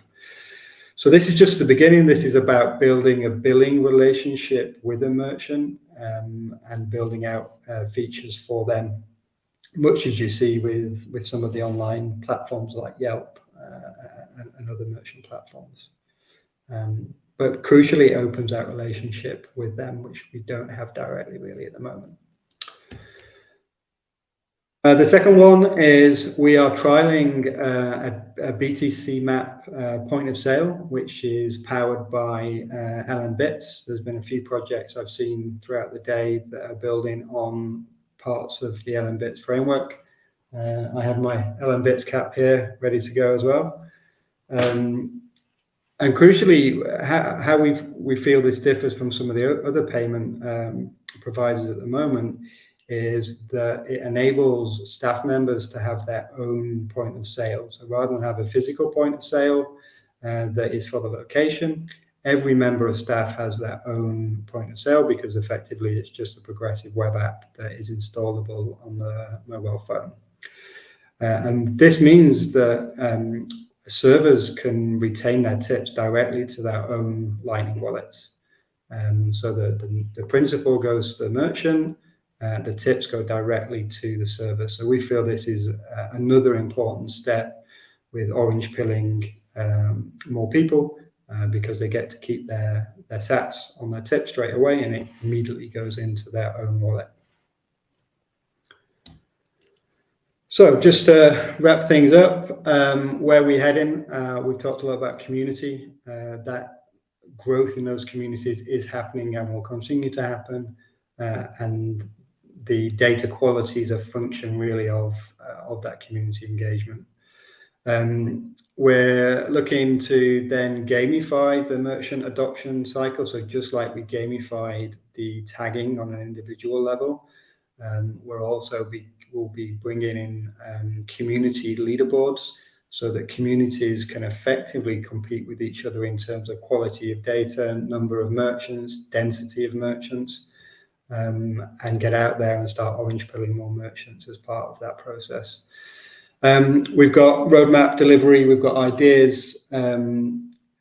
We have too many ideas. It's mainly about whittling those down into small, incrementally deliverable things. We've got merchant profiles to help with SEO. We've got community profiles we've talked about. We really want to get into internationalization and some of the other activities that are needed in that from a language perspective. We also need to start to think about locations, not physical locations, but more services. So if you are a gardener or you are a web designer and you don't have a physical presence, then what's the area that you cover so we can start to bring in non-physical merchants as well. We need to secure long-term funding. We hopefully want to do that through a combination of grant and revenue, but there's also other funding opportunities we're looking at. And we'll know that we've succeeded if we're not required anymore, because the point at which you do not need a map to go find where to spend Bitcoin is the point that we've all won. So just to finish then, it's about merchant adoption. Bitcoin normalization and the circular economy, and we think we can help move this forward. Okay, well, that's all from us. If we have time, we could switch to a quick live demo of the boosting. Yeah, you guys can give it a whirl. You got a minute or two. Okay, so got a couple of questions in the comments as well, so time for that. Let's pick. This is Tbilisi in Georgia. I think there's been some announcements today about adoption there in terms of some major chains. So let me just pull up a $5 tip that's going to boost this location for a month. Let me just open my wallet here. I'll scan the screen.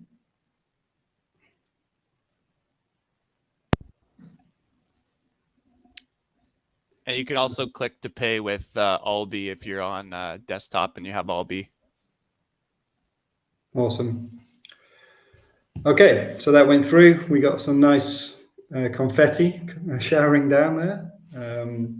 And if we just close that up, that will refresh the page. And we'll now see that location as a boosted location. So we can see it's here in orange, and it's got a very subtle jiggle to it as well, if you can see that. And we take a look, and we can see that we've got a month boost there. And then if we go to the boost layer and zoom out, we'll be able to see all of the places that have boosted. So that's just that one in Georgia. That's a barber at the end of my road. And then we've got a couple of other locations around the world. So it just enables merchant to have a better differentiation. But as I said earlier, this is just the beginning of that billing, that revenue generation relationship with those merchants. Damn, that is super cool. I really like that boost feature that you guys have built out. So really, really fantastic work. I don't know if you can see. Hey, nice hat. Yeah. I was like, I didn't know we had hats. Yeah, I thought I'd like paste it over another logo, but yeah, using your Bitcoin sticker to good use here. We had a couple of questions in the comments. If you guys have a minute or two to answer them. Yeah, sure. So Oren had quite an interesting question, which was, will BTC Map go more into communities, for example, finding people to exchange Bitcoin for cash, peer-to-peer? So obviously this is kind of like OTC style, or maybe just meet other Bitcoiners for lunch when you visit a new city, or maybe he actually kind of mentioned there that maybe you wouldn't feel safe actually doing like a one-on-one meet. So maybe it would be like organizing a meetup or a location which is kind of like hot for Bitcoiners, maybe somewhere where you might be able to find someone. Yeah, sure. So that comes in with the community's functionality, where we're talking to the likes of Bitcoiner events and integrations into other meetups as well. So yeah, each community will effectively be connected to the meetup side of things, even to the point where if you're looking at a location that has a community or a meetup in that area, then we can also then start to flag that up to users to say, hey, that you're in town, there's a meetup later in the week, and here are the details. So yeah, that's all part of building out the community's feature. I mean, there's other people doing other things in this space. I don't think we get into the sort of peer-to-peer exchange like Peach are doing. I don't think we get into the one-to-one meetups like Orange Pleb are doing. There's plenty of other people doing work in the area, but we can certainly signpost that to people based on the community functionality. Yeah, that makes sense. Like you said, there are some other people doing similar stuff, and there's also kind of like the safety aspect, which you guys kind of always need to think about. Oren actually had another good question, which we'll use as the final question. Do you also include merchants that don't necessarily accept Bitcoin payments, but maybe they accept Bitcoin tips? We don't differentiate at the moment. I don't. If we were to accept people that were just on the tipping front, I think we'd have to handle that a little bit differently. The principal focus is to try and get people, merchants accepting. I think if you turned up at a place and you expected to pay with Bitcoin, but you found you could only tip in Bitcoin, you might be disappointed. So maybe there's an angle there that we could look to differentiate. But yeah, it wouldn't be the kind of core focus, I don't think. Sure. Yeah, that makes sense. Cool. All right, guys. Well, thank you so much for coming on and talking about BTC Map. It's been really awesome to see what you guys have built, and you guys have been shipping, like you said, like crazy. Even since that event in Riga, it's been awesome to see the progression from then until now. So thank you for taking part. Thank you for coming on and talking about it. And yeah, we hope to see you again soon. Yeah, thanks for organizing, guys. It's been a blast, and good luck, everyone. No worries. Cool. Thanks, guys. See ya. Okay, cool. So next up, we have Stephen Delorme and Alex Lewin. They're going to be coming on chatting about Pleb FM. How's it going, guys? Hey, good. How you doing? Yeah, doing very well. Just to let you know, there was... Okay, cool. Yeah, Alex is now muted. Sweet. Hey, Alex, can you boost the volume over there? Yeah, that was it. I think I could hear myself through the mic of the mic. Oh, I see. Now I see Steven staring at the... Okay, cool. I now see where you guys are. Okay. You guys at the Terminus Lab? Where are you hanging out? 1 second. There you go. All right. All right. Can you say something, Ed? Yes. Can you hear me loud and clear? Yep, we're good to go. Yes. Cool. You guys at the Terminus headquarters? Yeah, we're at Terminus, Atlanta's Bitcoin hackerspace. We've got 4 people working here today. Mostly we're doing a lot of Pleb FM hacking over the past couple of days in this room. Nice. Cool. All right, guys. Well, the stage is yours. Take it away. All right. Alex, why don't you go ahead and present what you have to show everybody? Mm-hmm.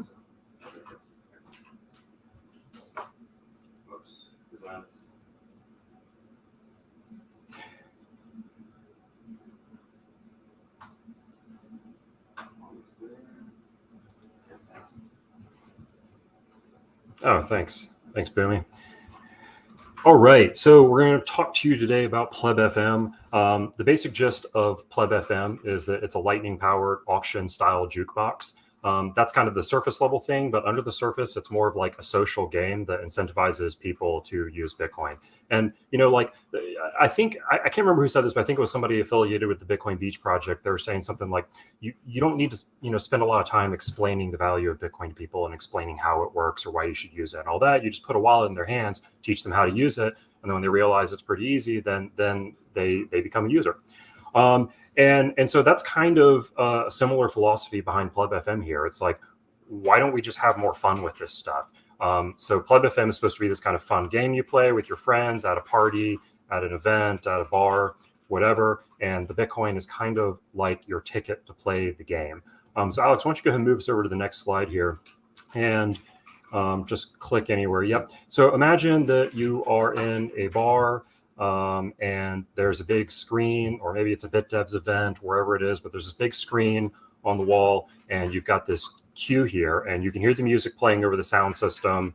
Then you've got this queue that kind of represents all of the songs that are going to play next on the jukebox. They're all sorted by a fee rate. So you can see the one that's 61 sats is higher than the one that's 52 sats.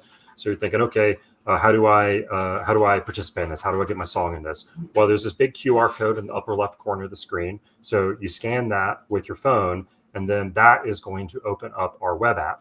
And so, Alex, could you switch over to the tab with our Pleb FM app in it? So you're going to be greeted with this onboarding screen right when you get there. It just kind of explains the basic gist of it to you. It's a Lightning jukebox, so you continue.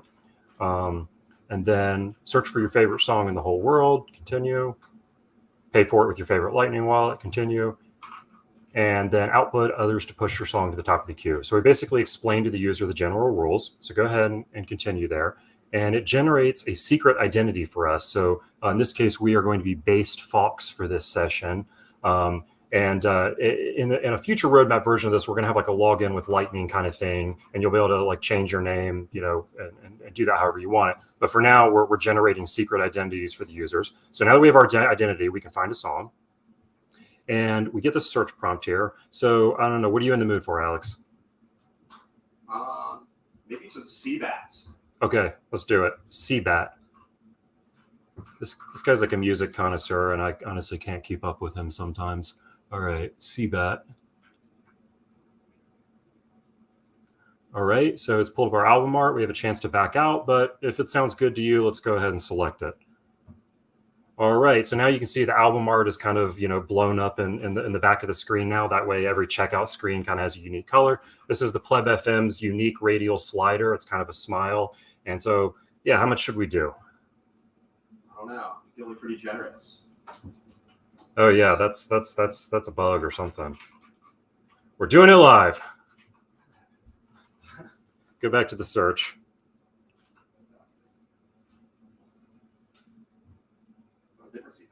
That's okay. I'm sure it's all good. There you go.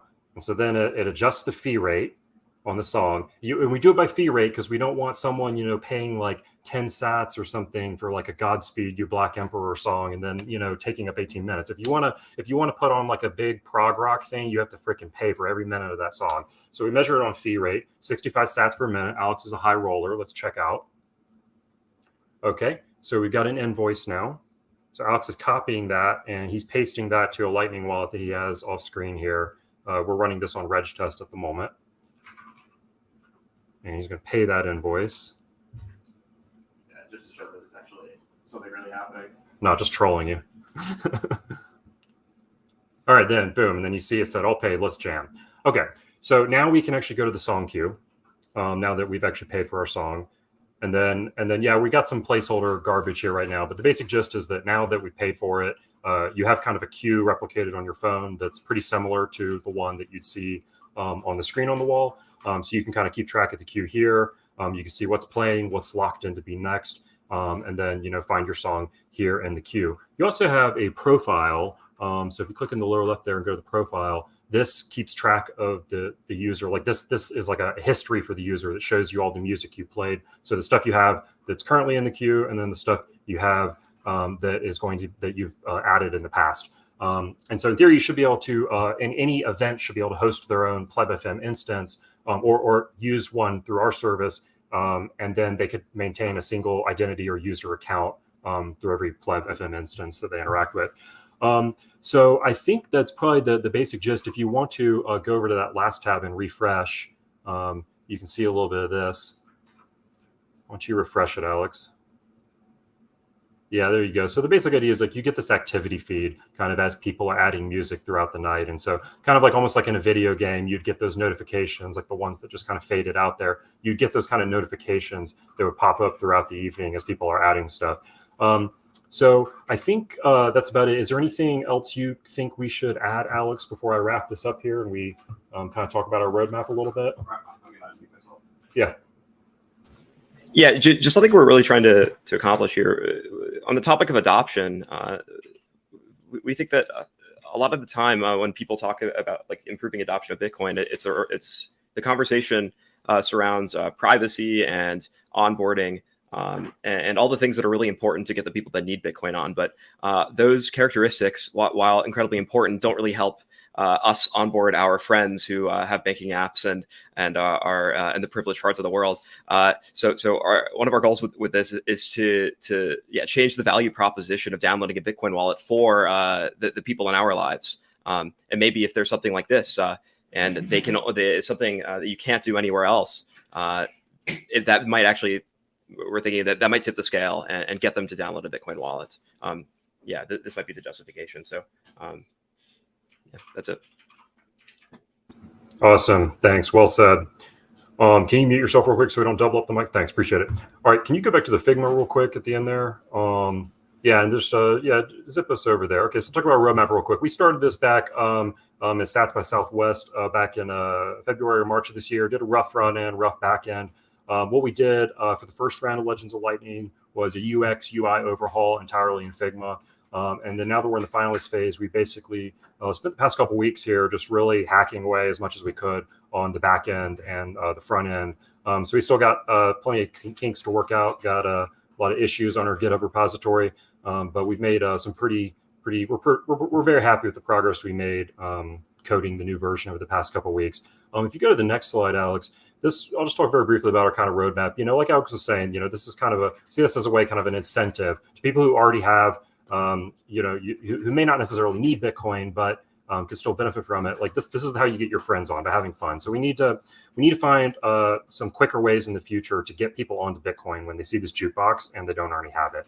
And we're just kind of thinking about stuff, some kind of voucher system, some kind of built-in custodial wallet for very small amounts of sats. Maybe if there's a way that we can send the user helpful information about Bitcoin if they opt in to being communicated with.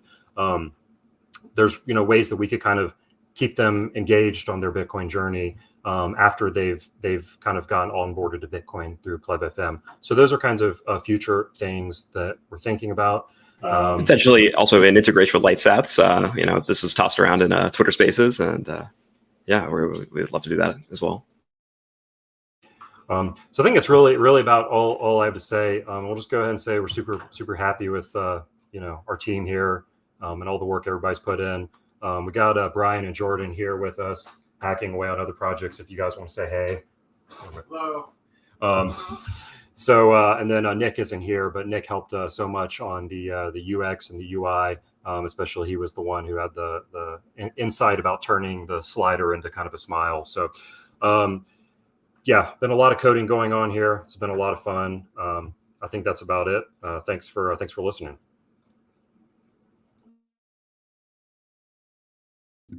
Damn, that was super cool. It's actually the first time that I've actually been able to take a proper look kind of like inside of the app. I presume you guys have actually done quite a few updates. You said you've been hacking away for the last week. Was that mostly back-end stuff, or were you also doing some UI, UX stuff as well this past week too? Yeah, we had a completely new repo. So up before this week, we had a really awesome Figma design. And all the code was written in the past 7 to 10 days. Wow. Yeah, that is really, really impressive. I had one kind of thought, obviously, this is already fun. It's kind of social. It's a jukebox. Maybe you could have it with a party. This seems good for Bitcoin meetups or for places where people are kind of already used to maybe using Bitcoin or Lightning. So kind of like an easy crowd, I guess, there to onboard. You kind of also mentioned maybe some fun ways to get new people into it, right? Because I can kind of see this as quite a fun tool, maybe like a New Year's party to get some friends using Lightning for the first time. Actually, I mean, it'd probably be the first time that they'd use Bitcoin, so it'd be kind of a cool way to do it. Have you guys? I mean, I was just thinking of some random ideas, maybe having I don't know, redeemable vouchers on your ticket when you go to a party, or on the door, maybe having some paper wallets or something that people can kind of like an LN URL withdraw QR code or something where they can get their first 1,000 sats and start spending them on songs. What are you guys' thoughts on this? You looking to get sort of new people into it as well, or are we just focusing on experienced Bitcoiners? Well, both. I mean, both of those. I mean, for the time being, while this is still very rough, very beta software, I would probably only want to use this at a BitDevs meetup where people are going to be a little more understanding, when the code doesn't work the first time. But yeah, I mean, absolutely. Moving forward from that, once it's a little more solidified, want it to onboard new people to Bitcoin. I think a quick way to do that would be with something like BitRamp. Like at your event or whatever, you could have some BitRamp vouchers and just kind of have a QR code printed out or something that's a recommended first wallet. So you get your BitRamp voucher.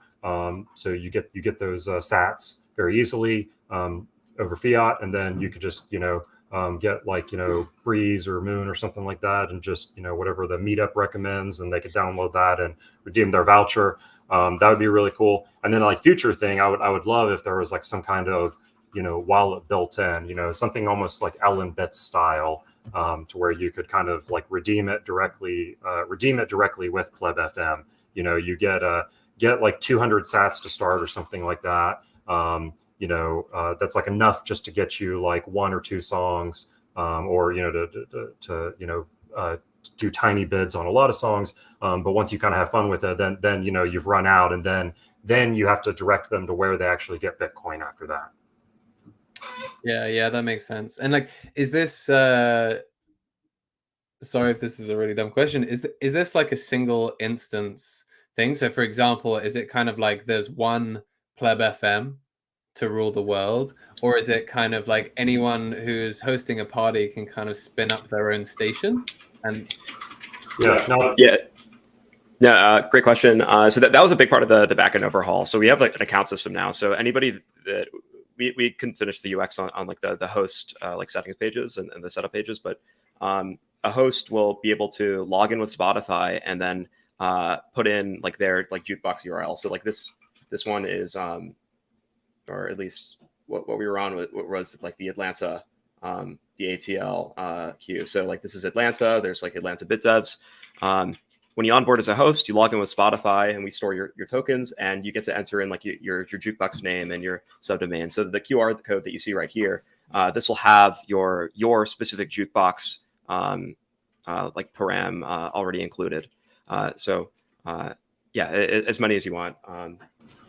Nice. Yeah, and to like just to clarify that a little bit, it's like you could you could like take the code and just like run your own instance if you wanted, but we want the main Pleb FM instance to be like so easy to use that you just kind of don't want to bother running your own instance.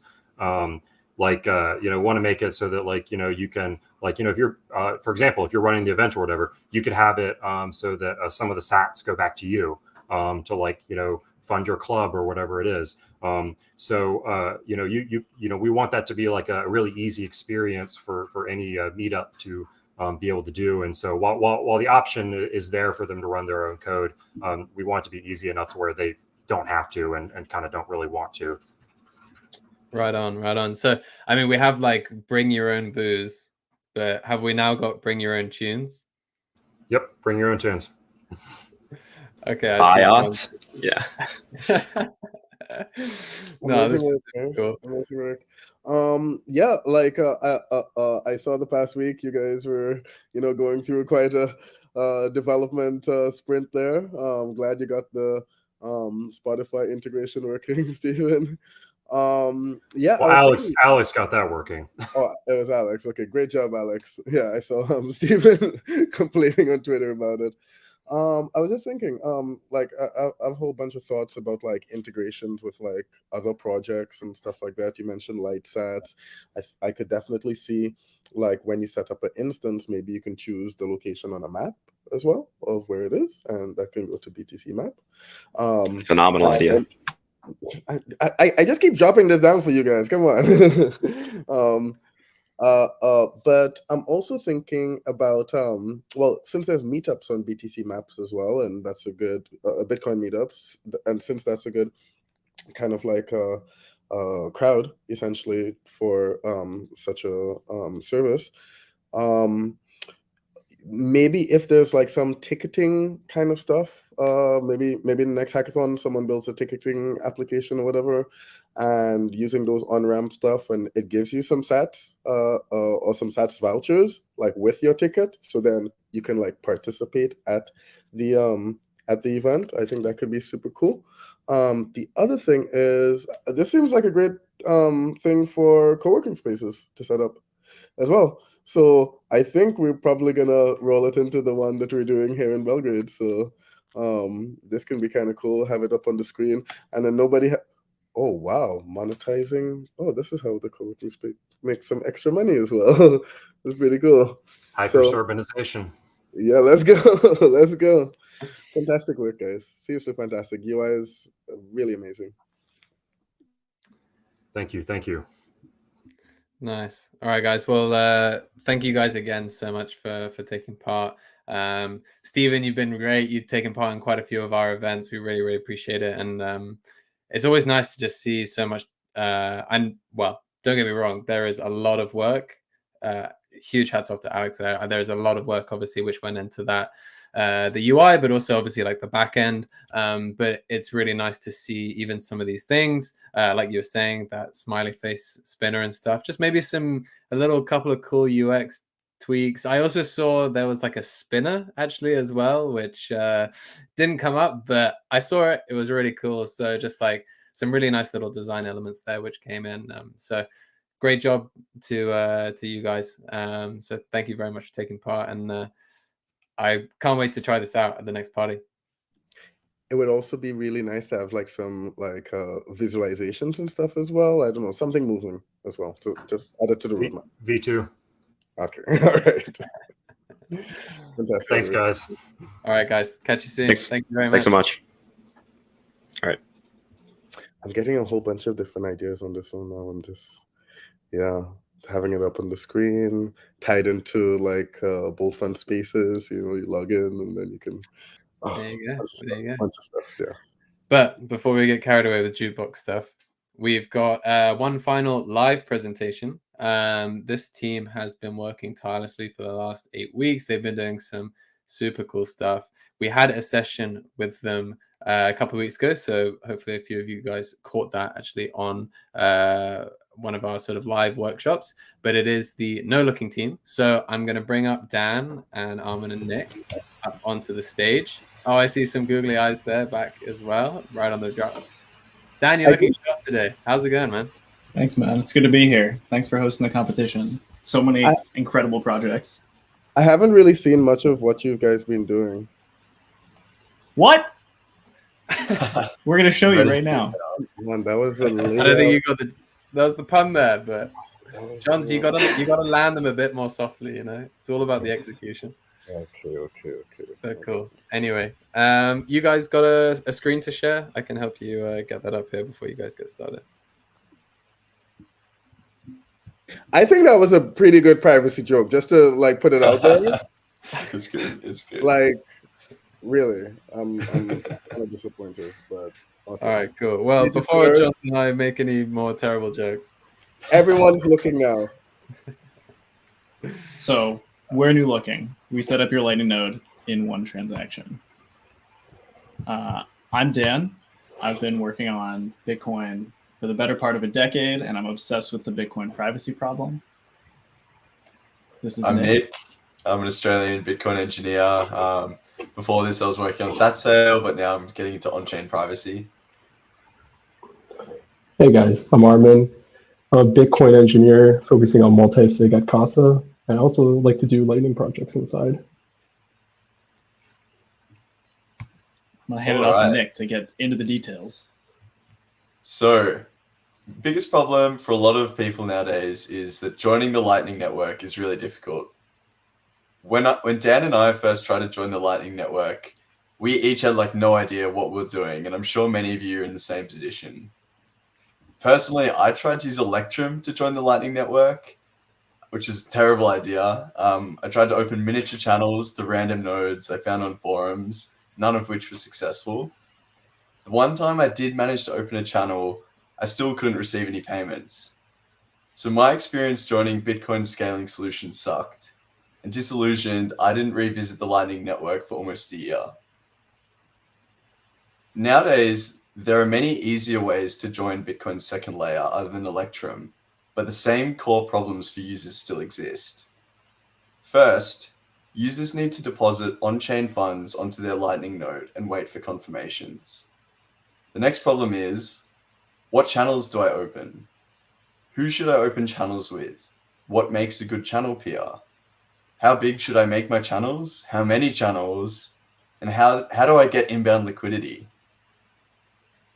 Users must then sequentially open Lightning channels one by one, waiting for confirmations in between each channel establishment, taking a lot of time and costly in fees. Even then, once you have all your Lightning channels open, users are still not ready to receive Lightning payments. Even after you have a whole bunch of channels, you'll still have no inbound liquidity. So now onto our Umbral app, No Looking, allows users to easily join Bitcoin's second layer in a single transaction. By holding users' hands, NoLooking recommends Lightning channels for users to connect to, Lightning nodes for users to connect to. And so you can open multiple Lightning channels in a single PageJoin transaction.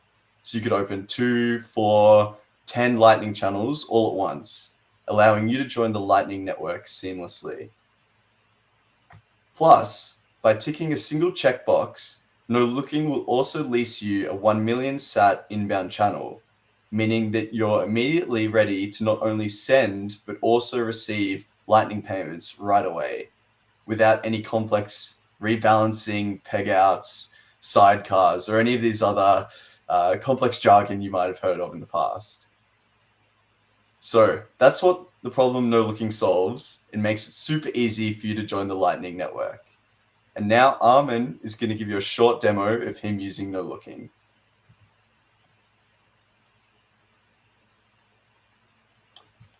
Cool, thanks, Nick. So yeah, let's jump into an end-to-end demo, and we'll start by installing the NoLooking application from the Umbrel App Store. Let's scroll all the way down to the Lightning Node Management section, where we're going to find the latest version of NoLooking.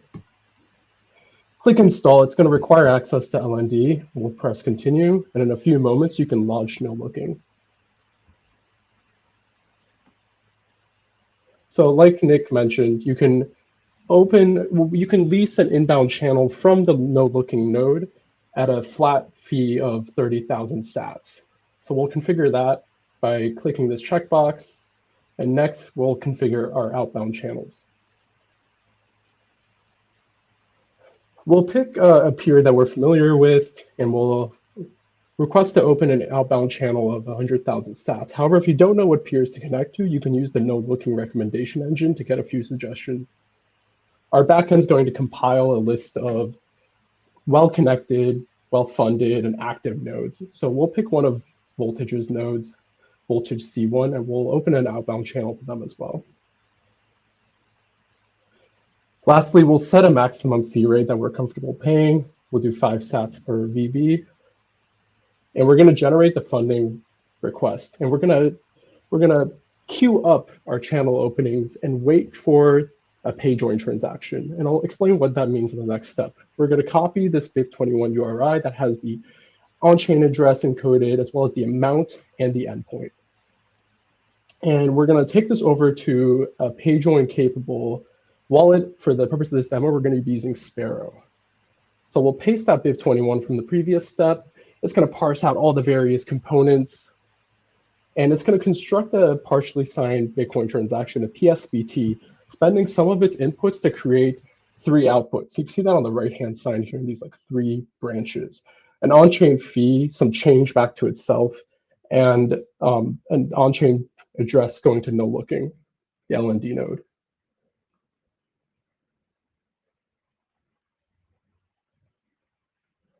So we'll construct this PSBT, sign it, and we have the option of just broadcasting this, but that's not going to achieve multiple outbound channels like we've discussed. So we'll send this PSBT over to NoLooking by pressing this Get PageJoin Transaction button over HTTPS, and NoLooking can add some of its inputs and outputs as well.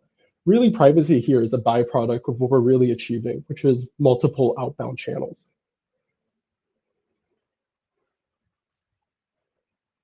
We'll sign the final PSBT, and we can broadcast this to the Bitcoin network. And just like that, we have an interactive PageJoin transaction sitting in the Bitcoin mempool waiting to be confirmed. So if we swap over to LND's UI on Umbrel, we see we have a couple channels waiting to be opened. And that covers, is there anything I missed? Any of my teammates want to chime in? That's it. It just happens in a snap, so it's easy to miss. Cool. So I'm going to hand it over to Dan to talk about next steps.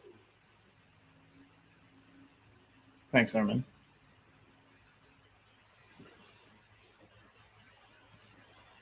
Okay, so this is a diagram of what just happened. We'll try to explain it and then go on to the bigger problem this sits inside. So if we look at the top, this is how you typically fund a Lightning node. You send a deposit transaction, and then you wait for a confirmation. And then you can open individual transaction 1, 2, 3, 4, which takes a lot of time, a lot of transaction fees, a lot of overhead. And you have to set this all up manually, broadcast them. It's a pain, and it's easy to see on chain. So what we do is we take that whole thing, that whole flow, and turn it into one arrow here, one transaction. We batch them together. So this sender talks to the receiver, which talks to all the channel peers at one time, and constructs a batch transaction. That's what the future is. So we took this relatively small problem of people coming onto the Lightning Network and made it efficient. We saved them time and money by batching the transactions. If we zoom out, we can look at everyone who's spending money on Bitcoin, and they can all benefit by doing this. What happens now is a lot of the time we're communicating by using the Bitcoin blockchain instead of using the thing that was meant for communications, the internet. It's a communications layer. So we're building something kind of like a CDN, where a CDN, all the information goes to one place or multiple concentrated places that can distribute it out to the rest of the internet. We're building a valued distribution network. In the future, we're targeting more enterprise cases. We've started with the smallest batch transaction that we think makes practical sense, which is on Umbrel. That's an easy way for us to have distribution, and it is a great demonstration of batching because each channel peer is a different individual and the sender is a different individual. So we can show how many people can come together in one batch to create this better experience, this time saving and cost savings. But in the future, we will go beyond that. We can create a matchmaking service, kind of like what Lightning Network Plus does now.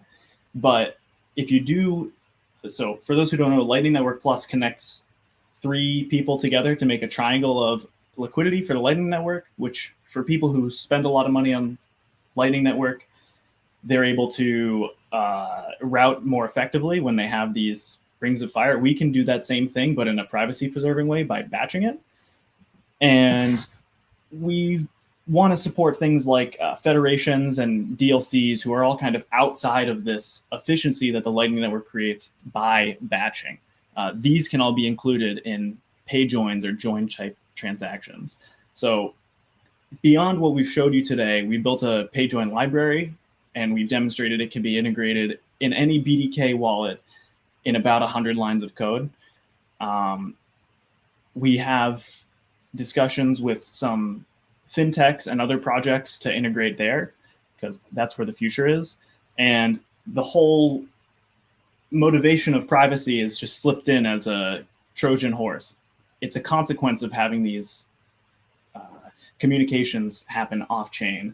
In contrast, if you look at Ethereum, all of the communication is done on-chain. And because of that, the miners get the information before everyone else, and they can exploit that information on-chain. They can break the privacy. So by communicating off of the chain, we get privacy, and we don't run into these problems when we're using Bitcoin as programmable money, doing things like contracts. You should try Umbrel today. Check out nolooking.chaincase.app for our write-up. We're on Umbrel. You just plug in and boot up and click install. I'm Dan. Thanks to my team, Nick and Armin, and thanks to the organizers. We'd love to take questions. It's been an honor to work on Legends of Lightning. Someone just commented, open a channel with me. We'll recommend, okay. We'll point no looking to recommend Oren. We'll recommend your channel, your node. So you'll get a whole bunch of inbound channels. Oren also asked, do you also batch your transactions with other users? So this is a next step plan. We can. So you can take 2 pay joins and put them together, but I'm not telling you how to do that yet. I don't want to share too much. All right. Well, this sounds super. I have like a whole bunch of follow-up questions. Ed, stop me if we're out of time. But we got one from Michele, who asks. Let me pull it up. Yeah. Who is the target audience primarily? Nick? Yeah, so currently it's new node runners. So the No Looking app in its current state is for new node runners who want to join the Lightning Network, but they need a bit of a hand to say who do they open channels to, what channel sizes, what is a good channel, and we're going to be increasingly improving our recommendations for new users. But like Dan said, in the future, we would like to be batching channels on a much bigger scale and like sort of an enterprise scale. So you can imagine exchanges batching withdrawals together, which is not only better for user privacy, but also efficiency and saving on fees. Let's see. Okay, so let's say in 2 years' time, like, is it still exchanges that and like these like larger enterprise ones that you are going to be targeting? I guess what I'm hinting at, I have an agenda here. Is there a space for like mobile wallet developers to be like all mobile wallet developers? Like would that be one of the big dreams, like for all mobile wallet developers to be using this, or is it more still on the enterprise style stuff? So in terms of getting the most development out of this, we think the enterprise is where that is. But when it comes to bringing privacy to everyone, the library we've built, because you can put it in BDK, you can get it in a mobile wallet. Like, you could even get it in Cash App in about 100 lines of code. You could get it in anything that's running on BDK and that much. So yeah. Okay. So is the big thing here batching or pay joins? Right? Is it like the pay join protocol, or is it like the focus point of No Looking is, let's say if you look at this as an organization or a service provider, whatever, is it batching or pay joins tech? I think the big idea is increasing the velocity of Bitcoin. So Lightning Network does that by batching. PayJoin does that by batching. We're using batching to do that right now, and it just so happens that PayJoin and Lightning Network are the most fundamental way to do that, and we're going to level up in order to deliver that to anyone who wants privacy, speed, and low cost. I see.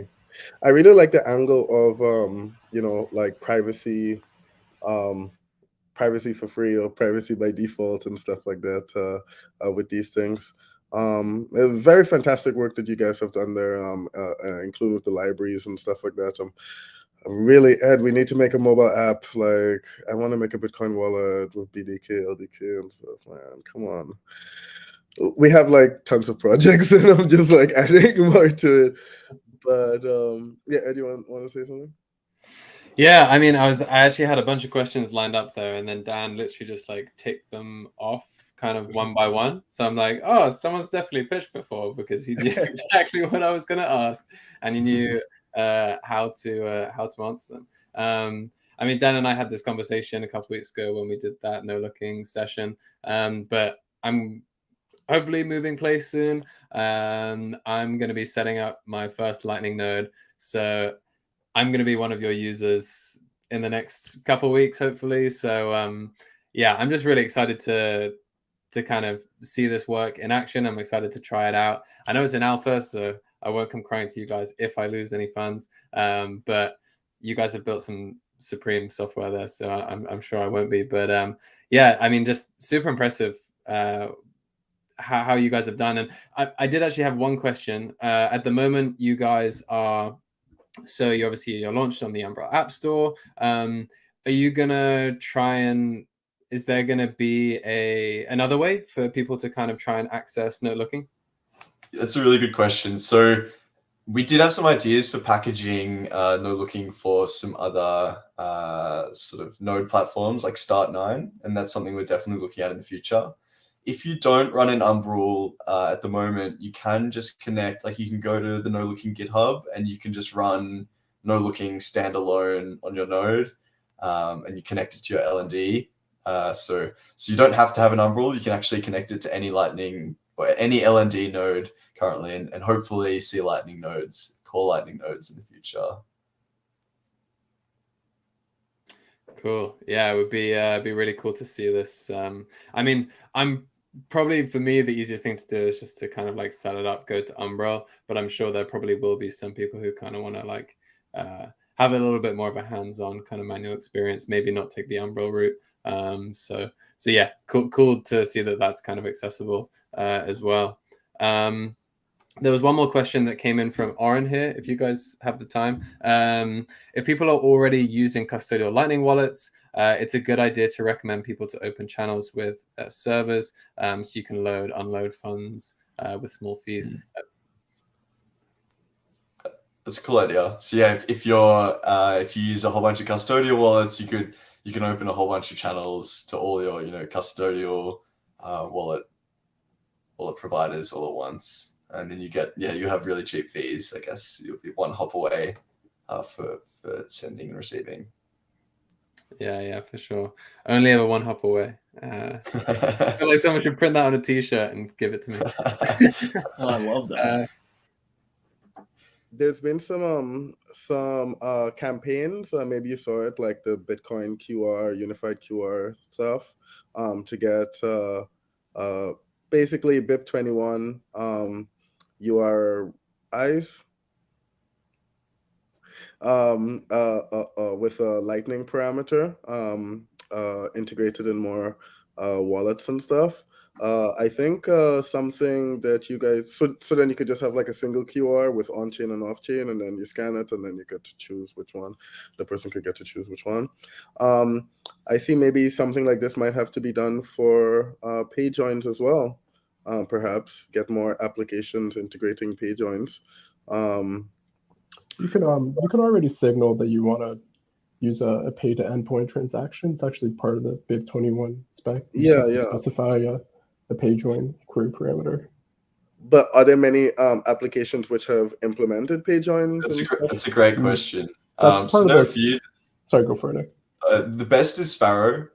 Sparrow and Wasabi are pretty good at handling the pay joins. Samurai has their own sort of pay join standard.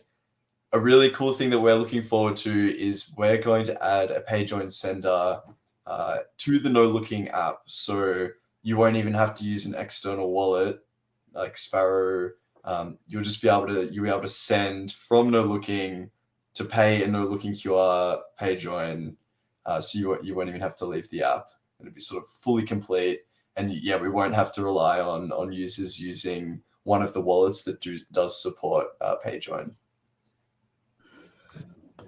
There's so much to go into here. This is a very interesting topic. I think next week you guys have a presentation as well in the Bitcoin design community as well, right? Yeah? That's right. I think it's 1700 UTC. Come and see it. 1700 UTC, yeah. So if anyone wants to learn about pay joins, I think it's super important for us to have like some eye on privacy. Hot! That's a good one, John. but yeah, tune in on that next week Thursday.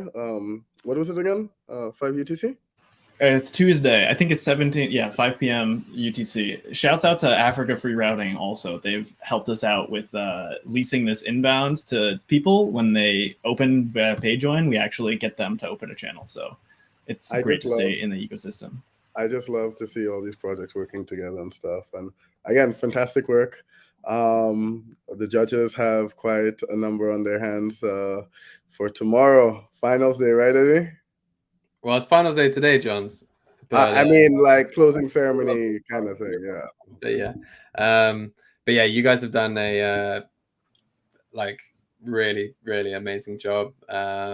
Thank you for kind of like explaining this so well as well. I feel like you've actually also made it really digestible for non-technical folk as well. So I think that's actually kind of it's a hat off to you guys, but I think it's also really important to kind of try and explain some of these more private concepts or features in a really digestible way, because I think that a lot of the time they don't get used because maybe people don't understand them as much, or they don't maybe understand the problems that they solve. But I think that you guys have done a really good job with that. And yeah, I'm just looking forward to using it myself. So I'm stoked. But yeah, thank you guys so much for joining us today. I know that Nick, I know that it's probably all right for you now. It's what, like 20? Yeah, it's right now. Yeah, It's, but it probably wasn't all right a 7:40 couple in the hours morning. ago It's when okay. you woke up. So yeah, yeah, appreciate it, guys, and yeah, we look forward to the Thank results you. tomorrow. Thanks for the awesome hackathon, guys. We've all really enjoyed it, and we've all got like so much out of it. So yeah, we look forward to the next. Let's Glad to go. hear it. Glad to hear it. Well, I guess we'll see you later. Thank you. Thanks, guys. Thanks. Bye. See you guys. See you. Oh, Johns, man, you need to really stop with those ones. No, I'm only joking. You probably got like 5 or 6 good puns in there. Come on, right? Like, I think alright. I need a little bit more credit here, guys. All right. Hats off to you. All right, it's been a long day. It has. We have one more project left, though.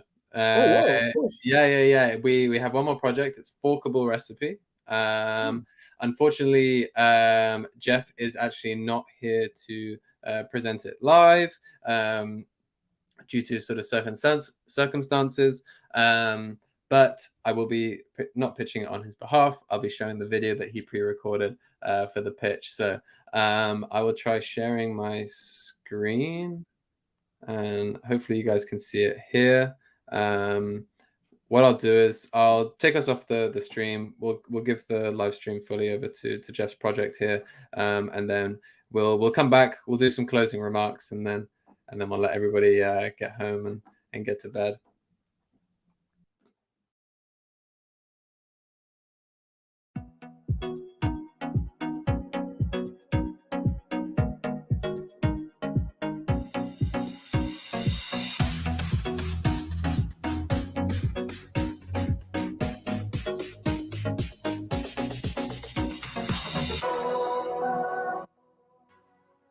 So we got a demo of ForkableRecipe.com. It's an app that allows you to manage recipes using Git, and it's got a Lightning integration. So we're experimenting with the value for value model for great cooks. For the unregistered user, you can kind of get the gist of the site, as well as browse other recipes that have already been made on the site, but you can't create one until you register. So we're going to show what that looks like here. There's 2 ways to register for the site. Both require a username. Only one of them requires an email address. Of course, the LN auth-based way doesn't need an email address. But if you, but both ways work for the no coiners. We're going to go ahead and sign in using Lightning and our trusty Albi wallet. Boom, works like a charm. Absolutely great wallet there. We got this is the profile page. So on here you can see how many sats I've earned, as well as these little lightning emojis next to both myself, my profile, and then a lightning address per recipe. We're running an L&D node that basically allows us to track sats and where they're sent all over the site, so that we can route them directly to users in the longer run. And so we're going to show what that looks like right now. Pretty straightforward, using your LB wallet. Sending a sat works great. Now WebLN is going to make that even smoother. I'm going to refresh the page here, and boom, it's up by 1 sat. So what we're going to do here is show a demo of, we've got the cooking mode, which is a trimmed down view of the profile page, individual recipes, in kind of a higher signal to noise format, but the only thing we're keeping is the lightning boost button there, the thank you button, to send sat straight to that recipe. And so what we do to make a new recipe, I've got one of my clipboard here, best crab cakes ever. We're going to initialize the recipe with a dummy recipe.cook file, which is cooklang format. We're going to edit this right in the browser. And now you could use your terminal or your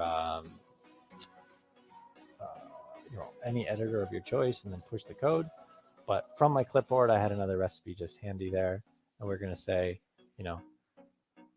initial check-in, commit direct to main, and boom, it worked. So that recipe rendered elegantly. And so we've got one more view to show off what the Lightning integration looks like here. On the settings page, there's a money tab, which shows the history of sats and their current state. So we've got incoming sats and where they flow to. So in our case, it is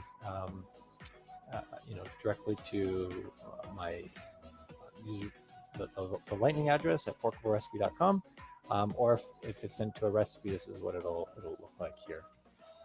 There is no deposit button. This is explicitly grayed out to educate users that forkablerecipe.com is not a wallet, and you can request a withdrawal.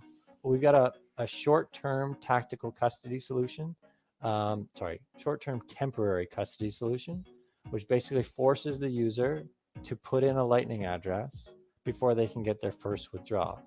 And we're going to make this a little bit smoother, but if you come over here and you update your profile and then click withdraw, then you get a pending withdrawal here that will be kicked off in the background, and then that makes it so the site can push future sats directly to you as they flow, and then we don't have to take custody of balances that would build up. So that's it. Thanks for watching. Go sign up and make a recipe, or at least start one that looks delicious. Thanks, folks.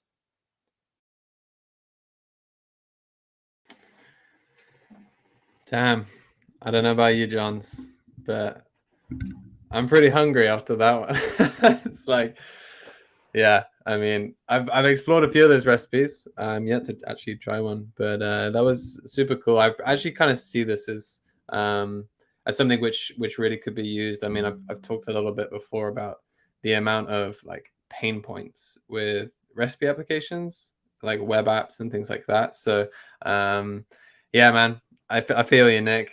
You're on breakfast. I'm on dessert. But yeah, we got to get that. I might go try out that pie recipe. That sounded kind of good. Someone also mentioned cronuts earlier in the community, so I was like, what's a cronut? A cronut is like a mixture. Is it like a donut? It's like a donut mixed with like a pretzel, I want to say. What? I think I can't actually remember. Someone's gonna croissant. Oh, that's it. Yeah, croissant. Yeah, it's like a croissant donut mix. It's got a cronut. They're actually like really popular. There's this place in New York. This I don't know if anyone knows it, but it's like this like stall in New York. I can't remember exactly where it is, downtown somewhere in Manhattan. And they actually honestly, you go at like 6 a.m. and they've got a queue of like 100 people. They only sell like 100 a day, and then they sell out honestly in like 20 minutes, and then they're done.